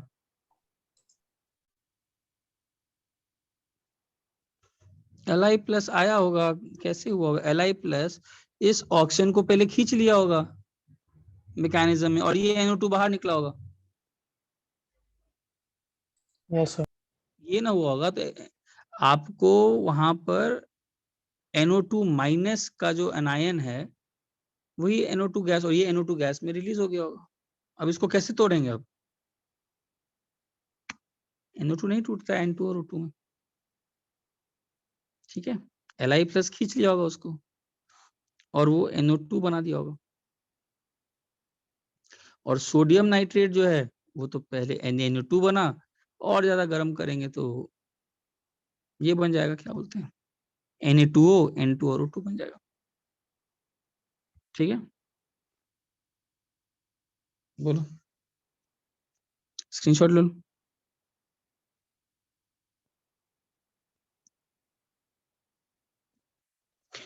और रिएक्शंस देख लो।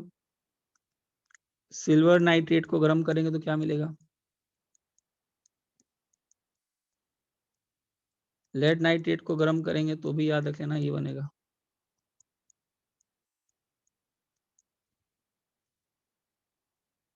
ठीक है। HgNO3 को भी गर्म करेंगे तो ये बनेगा।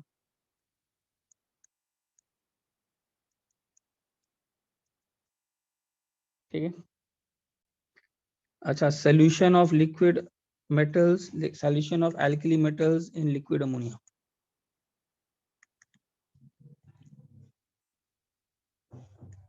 ठीक है। इसमें याद रखना जितने भी alkali metals हैं वो डिसॉल्व होते हैं लिक्विड अमोनिया में।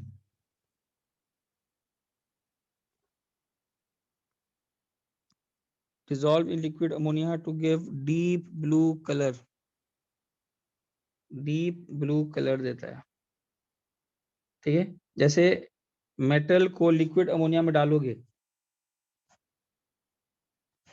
तो वो देगा MnH3X प्लस और EnH3Y माइनस, ऐसे दिखाते हैं। अब ये है क्या यार? मेटल ने इलेक्ट्रॉन लूज किया और लिक्विड अमोनिया, याद रखना है लिक्विड अमोनिया, अमोनिया गैस नहीं बनाया हुआ है, लिक्विड अमोनिया। और M प्लस को चारों तरफ से किसने घेर लिया? M प्लस को चारों तरफ से जैसे ही लिक्विड अमोनिया में गया M प्लस बनाया और उसको चारों तरफ से अमोनिया घेर लिया। अमोनिया सॉल्वेंट है ना, अमोनिया घेर लेगा। NHH, इसको क्या बोलते हैं? इसको बोलते हैं अमोनिएटेड कटायन या फिर सॉल्वेटेड कटायन। और यहां पर क्या हुआ होगा? यहां पर इलेक्ट्रॉन निकला होगा और इस इलेक्ट्रॉन को याद रखिए कौन घेर लिया? सॉल्वेंट के मॉलिक्यूल्स। ये डॉट डॉट लाइन क्या है? This is force of attraction. कोई बॉन्ड मत बना देना, आयनिक फोर्स ऑफ अट्रैक्शन है। किसके बीच में? इलेक्ट्रॉन और अमोनिया। इसको क्या बोलते हैं? This is ammoniated electron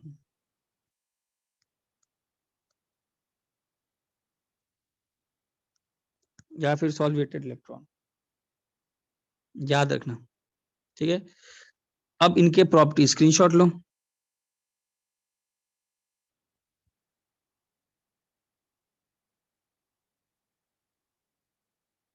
AgNO3 बहुत हाइट, हाँ ठीक है, लेकिन Ag तक जाएगा। टेम्परेचर हाई मतलब ब्रेक होता है, Ag तक जाता है। लेकिन स्क्रीनशॉट ले लिया?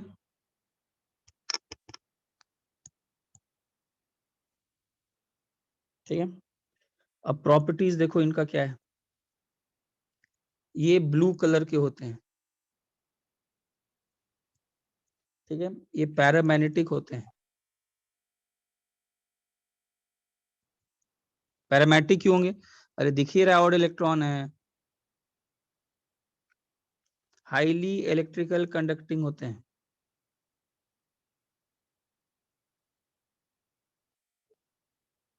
इलेक्ट्रिकल कंडक्टिंग होते हैं due to presence of what?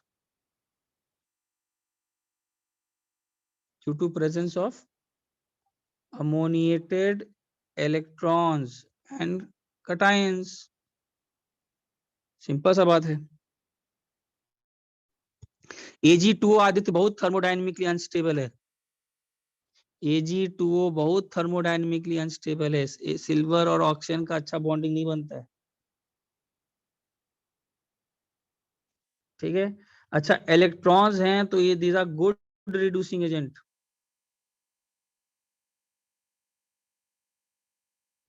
Electron है, ये तो रिएक्शन देखे भी होगे कहां पर? लिथियम का लिक्विड अमोनिया में देखे होगे ना, बर्च रिडक्शन ऑर्गेनिक में किए Yes, sir. होगे। इलेक्ट्रॉन ही है खूब सारा, तो बर्च रिडक्शन ट्रांसफॉर्म में रिड्यूस कर देता है। डीप ब्लू कलर का होता है, पैरामैग्नेटिक बिहेवियर होता है। ऑड इलेक्ट्रॉन दिख ही रहा है तो पैरामैग्नेटिक होगा ही। अच्छा, ऑब्जर्व किया गया है कि at concentrations greater than 3 molar solution धीरे धीरे डायमैग्नेटिक हो जाता है।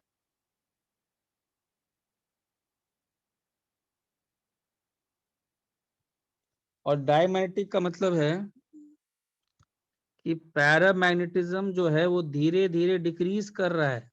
Paramagnetic behaviour decreases with increase in concentration। ठीक है, क्यों? अरे बहुत सारा मेटल डाल दोगे, सब इलेक्ट्रॉन्स एकदम पास पास आ जाएंगे, तो बोलेंगे यार दूर तो जा नहीं सकते। ये जो मेटल पे मेटल डालते जा रहा है, डालते जा रहा है, इलेक्ट्रॉन्स पास आ गए, तो इलेक्ट्रॉन बोलेंगे एक काम कर, अब पेयर अप कर लेते हैं।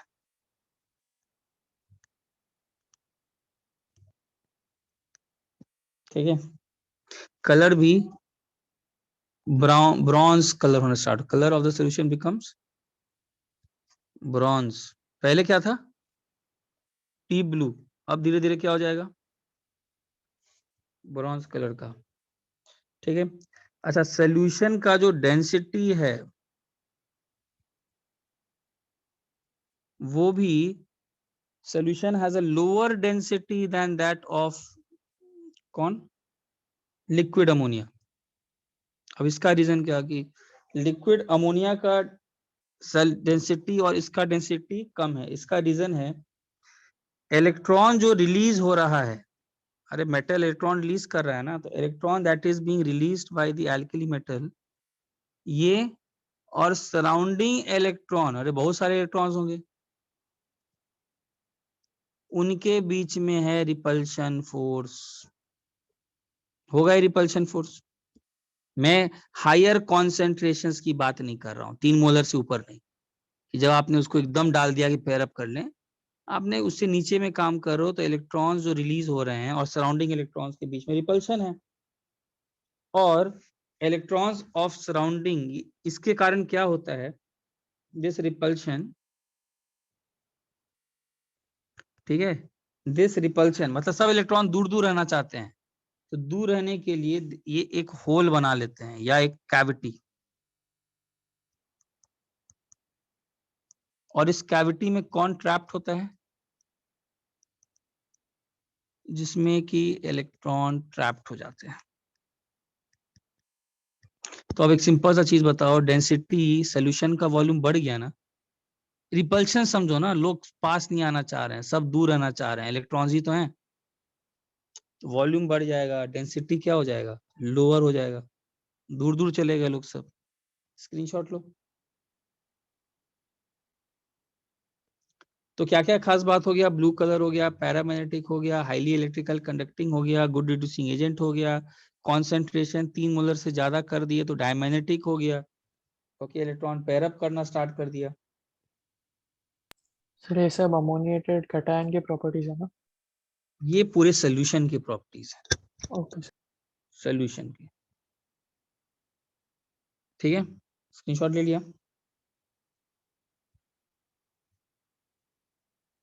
दूसरा, it is the ammoniated electron which is responsible for blue color.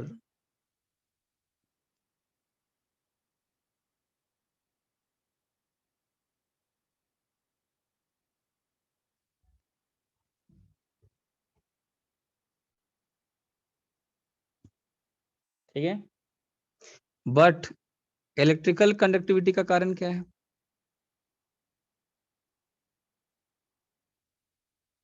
Electrical conductivity का कारण है बोथ अमोनिएटेड इलेक्ट्रॉन और कटायन। ऑब्वियस बात है, कंडक्टिविटी क्यों होगा? कटायन के कारण और इलेक्ट्रॉन के कारण। ठीक है,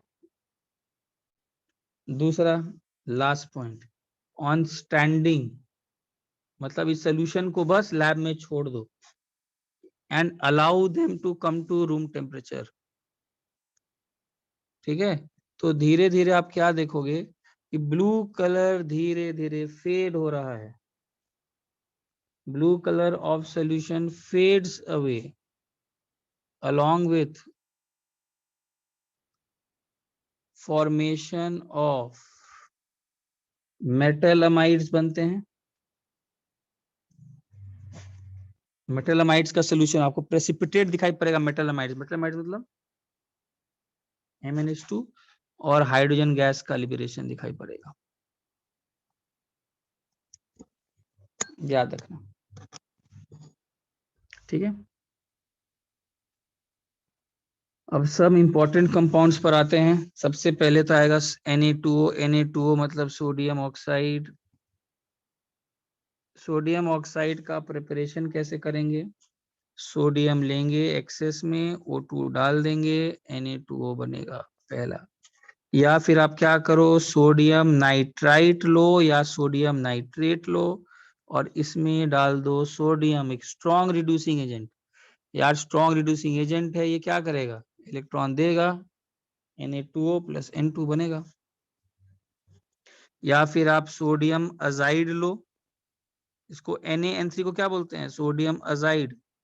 ये एक्सप्लोजिव होता है और इसमें भी डाल दो NaNO2, ये भी बना देगा Na2O प्लस N2। ठीक है, स्क्रीनशॉट लो।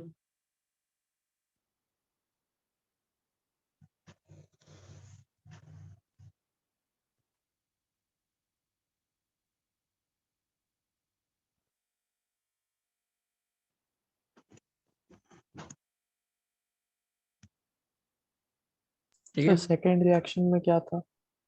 सोडियम डाल के? हाँ सोडियम। ओके। सोडियम एक स्ट्रॉन्ग रिड्यूसिंग एजेंट है, Na2 और N2 बना देगा। यस। हाँ सार्थक, बोल सकते हैं सोल्यूशन अब पैरामेट्रिक नहीं रहा, इलेक्ट्रॉन्स ही नहीं रहे। ये मेटल अमाइड्स बना कैसे है? ये जो इलेक्ट्रॉन्स हैं ये अमोनिया से खींच लिए होंगे H+, और क्या। लिक्विड अमोनिया समझ रहे हो किस टेम्परेचर पे आप काम कर रहे हो? -33 पर काम होता है इंडस्ट्री में। लिक्विड अमोनिया की बात कर रहा हूँ।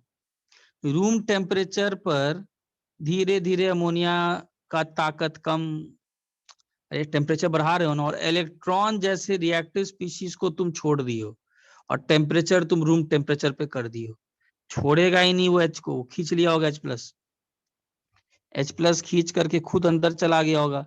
ये तो H2 बन गया, 2 H के रेडिकल्स और MnH2 बन गया। पैरामैग्नेटिक रहा कहाँ? इलेक्ट्रॉन तो गायब। सही बोल रहे हो, तो पैरामैग्नेटिज्म घट जाएगा। ठीक है,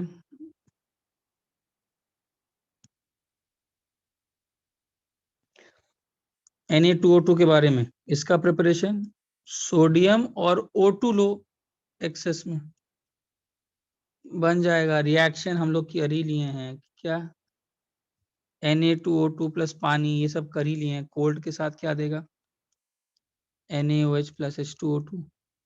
अच्छा, Na2O का भी रिएक्शन मैंने एक नहीं लिखा, Na2O को पानी में डालेंगे तो क्या बनेगा, NaOH, कर ही लिए। ठीक है, Na2O2 के बारे में खास बात बताया ही था, गुड ऑक्सीडाइजिंग एजेंट होता ही है। क्यों, अरे ऑक्सीजन तो देता है। Na2O2 को अगर CrOH3 पे जाओगे,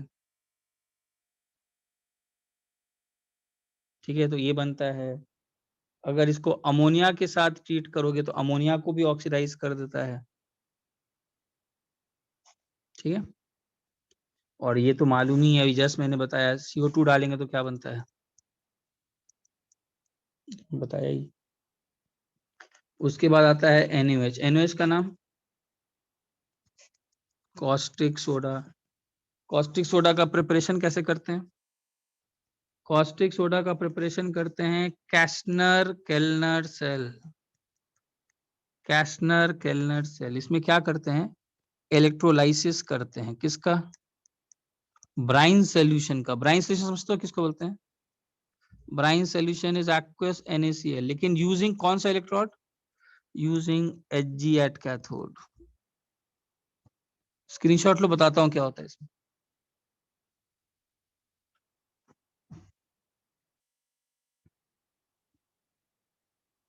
सर फर्स्ट रिएक्शन में टॉप में O2 के नीचे क्या लिखा है? Excess excess, okay. ठीक है, स्क्रीनशॉट ले लिया। देखो कैस्टनर सेल में क्या होता है, कैथोड पे कौन है, कैथोड पे यहाँ पर कौन है, Hg। और कैथोड पे अगर Hg होता है तो आप लोग को इलेक्ट्रोकेमिस्ट्री में याद होना चाहिए कि यहाँ पर फिर ब्राइन सॉल्यूशन में Na प्लस जा करके अमेलगम बना लेता है, H प्लस नहीं जाता है, यहाँ पर Na प्लस जाता है। और एनोड में कौन है, एनोड कार्बन का बना होता है, यहाँ कोई टेंशन नहीं है। और दो Cl मिलकर के क्या बनाते हैं, Cl2। ये जो NaHg का जो अमेलगम है, इसको सेपरेट कर दिया जाता है और फिर ट्रीट किया जाता है पानी के साथ। पानी के साथ ट्रीट करके क्या बनाएगा, ये पानी के साथ ट्रीट करके ये बनाएगा NaOH plus Hg plus H2, और NaOH हम लोग को प्रिपेयर हो जाता है। ठीक है, NaOH caustic soda can also be prepared by electrolysis of concentrated NaCl। ये भी हो सकता है। ठीक है, ये आप लोग किए इलेक्ट्रोलाइसिस में, it is obtained as a by product.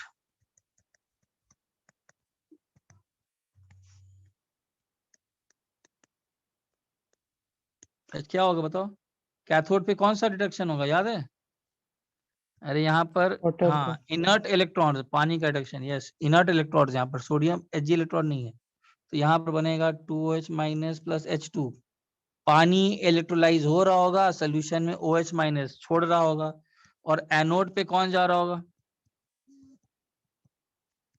Cl। ये सब याद आ रहा है, Cl2। तो धीरे धीरे सोल्यूशन में क्या बच गया, सोल्यूशन में क्या बचा, NaOH। पानी धीरे धीरे इलेक्ट्रोलाइज हो रहा है, वो OH माइनस बना रहा है, वो भी धीरे धीरे बाई प्रोडक्ट NaOH है ही। ठीक है, स्क्रीनशॉट ले लो।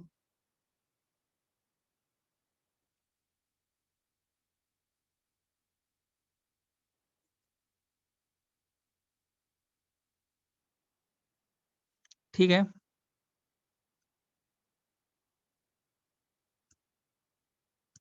एक मिनट लास्ट पेज देखो। Thank you. ठीक है,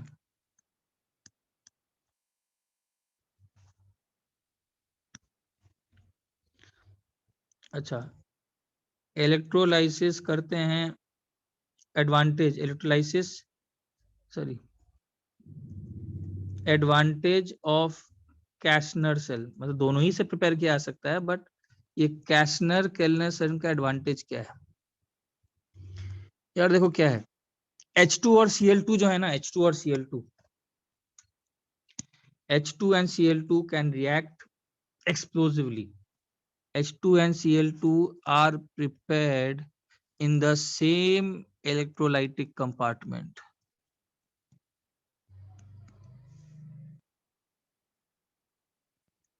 नहीं, are not prepared लिख लेते हैं, in the same electrolytic compartment. देख रहे हो, कैशनर सेल में एक ही कंपार्टमेंट में दोनों नहीं है, H2 अलग है, H2 कैसे, अरे NaHg को सेपरेट करके किया गया है ना, Cl2 अलग है, ये दोनों H2 और Cl2 मिल करके एक्सप्लोजिव रिएक्शन कर सकते हैं, और ये एक्सप्लोजिव रिएक्शन होने के चांसेस किस सेल में है, वो दूसरे वाले में, वहां पर आपने जब Hg इलेक्ट्रोड नहीं यूज किया था तो दोनों एक ही कंपार्टमेंट में बन रहे हैं, वहां पर एक्सप्लोजिव रिएक्शन होने के चांसेस हैं, इसीलिए H2 और Cl2 not allowed to mix in Kastner cell. Therefore, इसका एडवांटेज है, क्लियर है? अच्छा, एक और प्रोसेस है गॉसेज प्रोसेस। गॉसेज प्रोसेस क्या होता है, Na2CO3 प्लस कैल्शियम हाइड्रोक्साइड डालोगे तो क्या बनेगा, NaOH प्लस CaCO3, ठीक है। रिएक्शंस NaOH का देख लेते हैं, तो स्क्रीनशॉट लो यहां तक,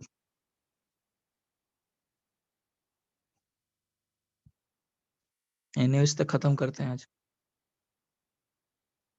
ले लिया स्क्रीनशॉट?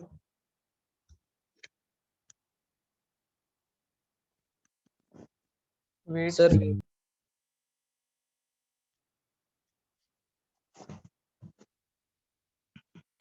डन सर, चलो आज NaOH खत्म कर लेते हैं, फिर नेक्स्ट करेंगे अब स्टार्ट, थक गया मैं भी लिखते लिखते ना इनऑर्गेनिक में। NaOH प्लस CO2 क्या देगा, Na2CO, अरे यार एक बेस है एक acidic oxide, NaOH plus SO2 क्या देगा, ऐसे भी कर सकते हो यार, +4 का ऑक्सीडेशन स्टेट है तो कौन सा ऑक्सी एसिड है +4 वाला,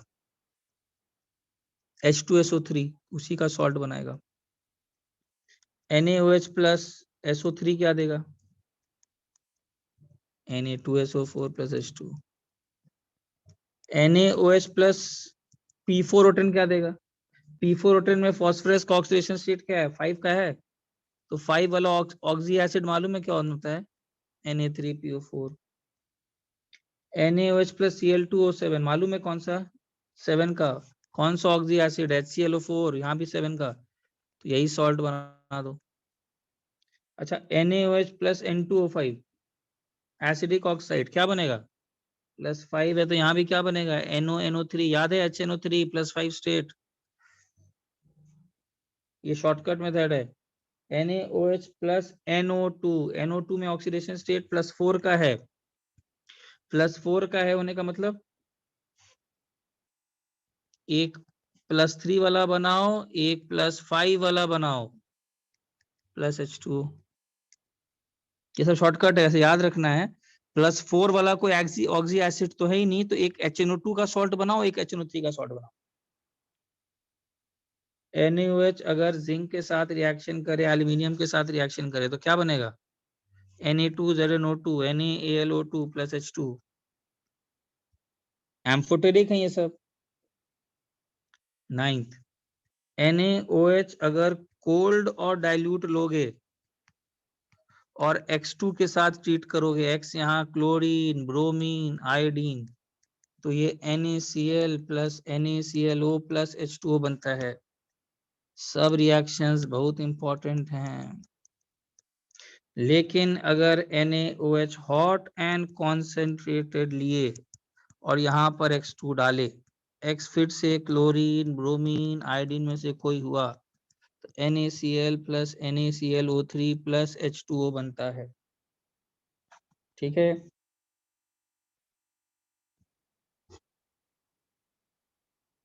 NaOH प्लस फॉस्फोरस, याद है बहुत famous reaction, NaH2PO2 plus PH3 बनता है, फॉस्फाइन।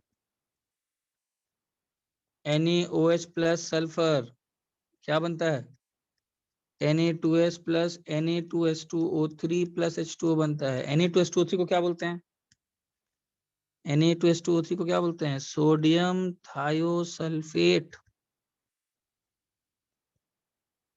स्क्रीनशॉट लो।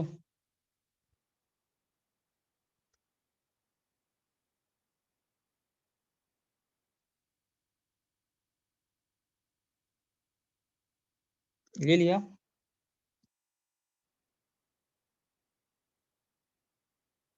Na2H2O3 प्लस I2 क्या बनता है, Na प्लस Na2S4O6, इसका नाम सोडियम टेट्राथायोनेट। ठीक है यार, F2 के साथ जब NaOH डालते हैं कोल्ड एंड डाइल्यूट तो बनेगा F2O plus NaF plus H2। F2 को डालते हैं जब NaOH हॉट एंड कॉन्सेंट्रेटेड तो बनता है O2 plus NaF plus H2O। सभी रिएक्शंस याद होने चाहिए। बहुत इंपॉर्टेंट बात, बेरिलियम ऑक्साइड ये भी एम्फोटेरिक है और ये Na2BeO2 प्लस H2O बनाता है। This is sodium beryllate, this is amphoteric oxide. NaOH plus CO के साथ अगर रिएक्शन करोगे रूम टेम्परेचर पर तो कुछ नहीं होने वाला है, because CO is neutral oxide.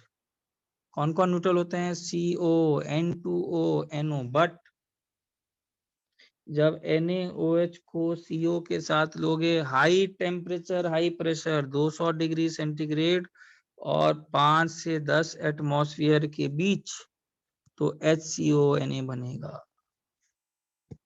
खत्म। इतनी सारी बातें आपको NaOH के रिएक्शंस में याद रखना है।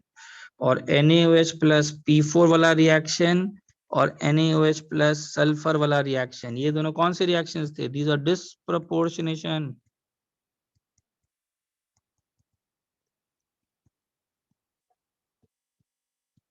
स्क्रीनशॉट लो, बहुत हो गया आज। सल्फर वाला कौन सा रिएक्शन था?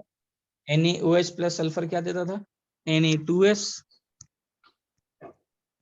प्लस Na2H2O3 और प्लस यहाँ पर क्या H2। याद है सल्फर का ऑक्सीडेशन स्टेट 0 से कहाँ जा रहा है, -2 जा रहा है, निकाल लोगे ना ऑक्सीडेशन स्टेट। Yes sir.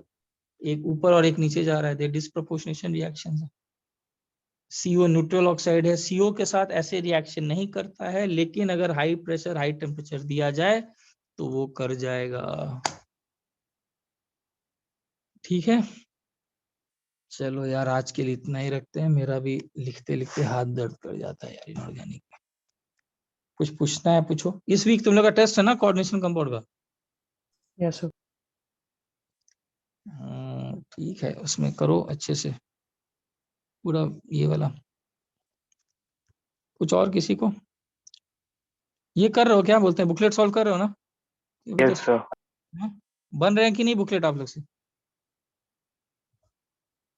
बन रहे हैं कि नहीं? नहीं बन रहे? हो रही है सर, थोड़े थोड़े। चलो GIC बताता हूँ यार। GIC एक्चुअली अलग चैप्टर नहीं है, GIC करके ये करने से बेटर इसी में GIC कर लो ना। GIC में यही सब आता है। ठीक है, तो समय का थोड़ा क्रंच देखते हुए मुझे लगता है कि GIC का कोई नहीं भी अगर हो तो कोई लोड वाली बात नहीं है। ठीक है, because GIC is what, that is एक जगह पर इसी सब चीजों को पहले बता दिया जाता है। तो यार एक जगह से बताने से पहले एस ब्लॉक में ही कर लो। देखो टाइम का तो क्रंच है यार, इसको तो मैं निगलेक्ट नहीं, ठीक है ना, तो उसके बाद ही रखते हैं, बिकॉज वो कोई once you are done with this block तो जीआईसी हो जाएगा automatically. GIC is converted, GIC कोई अलग चैप्टर नहीं है, जीआईसी यही है, हीटिंग इफेक्ट बता देगा। करता क्या है जीआईसी में, पूरा हीटिंग इफेक्ट एक साथ लिख देता है, ठीक है, एक साथ। Na2CO3 does not decompose, Li2CO3 decomposes, sodium bicarbonate decompose, यही जीआईसी है। तो रादर देन हम लोग वैसे करें, ऐसे कर लेते हैं।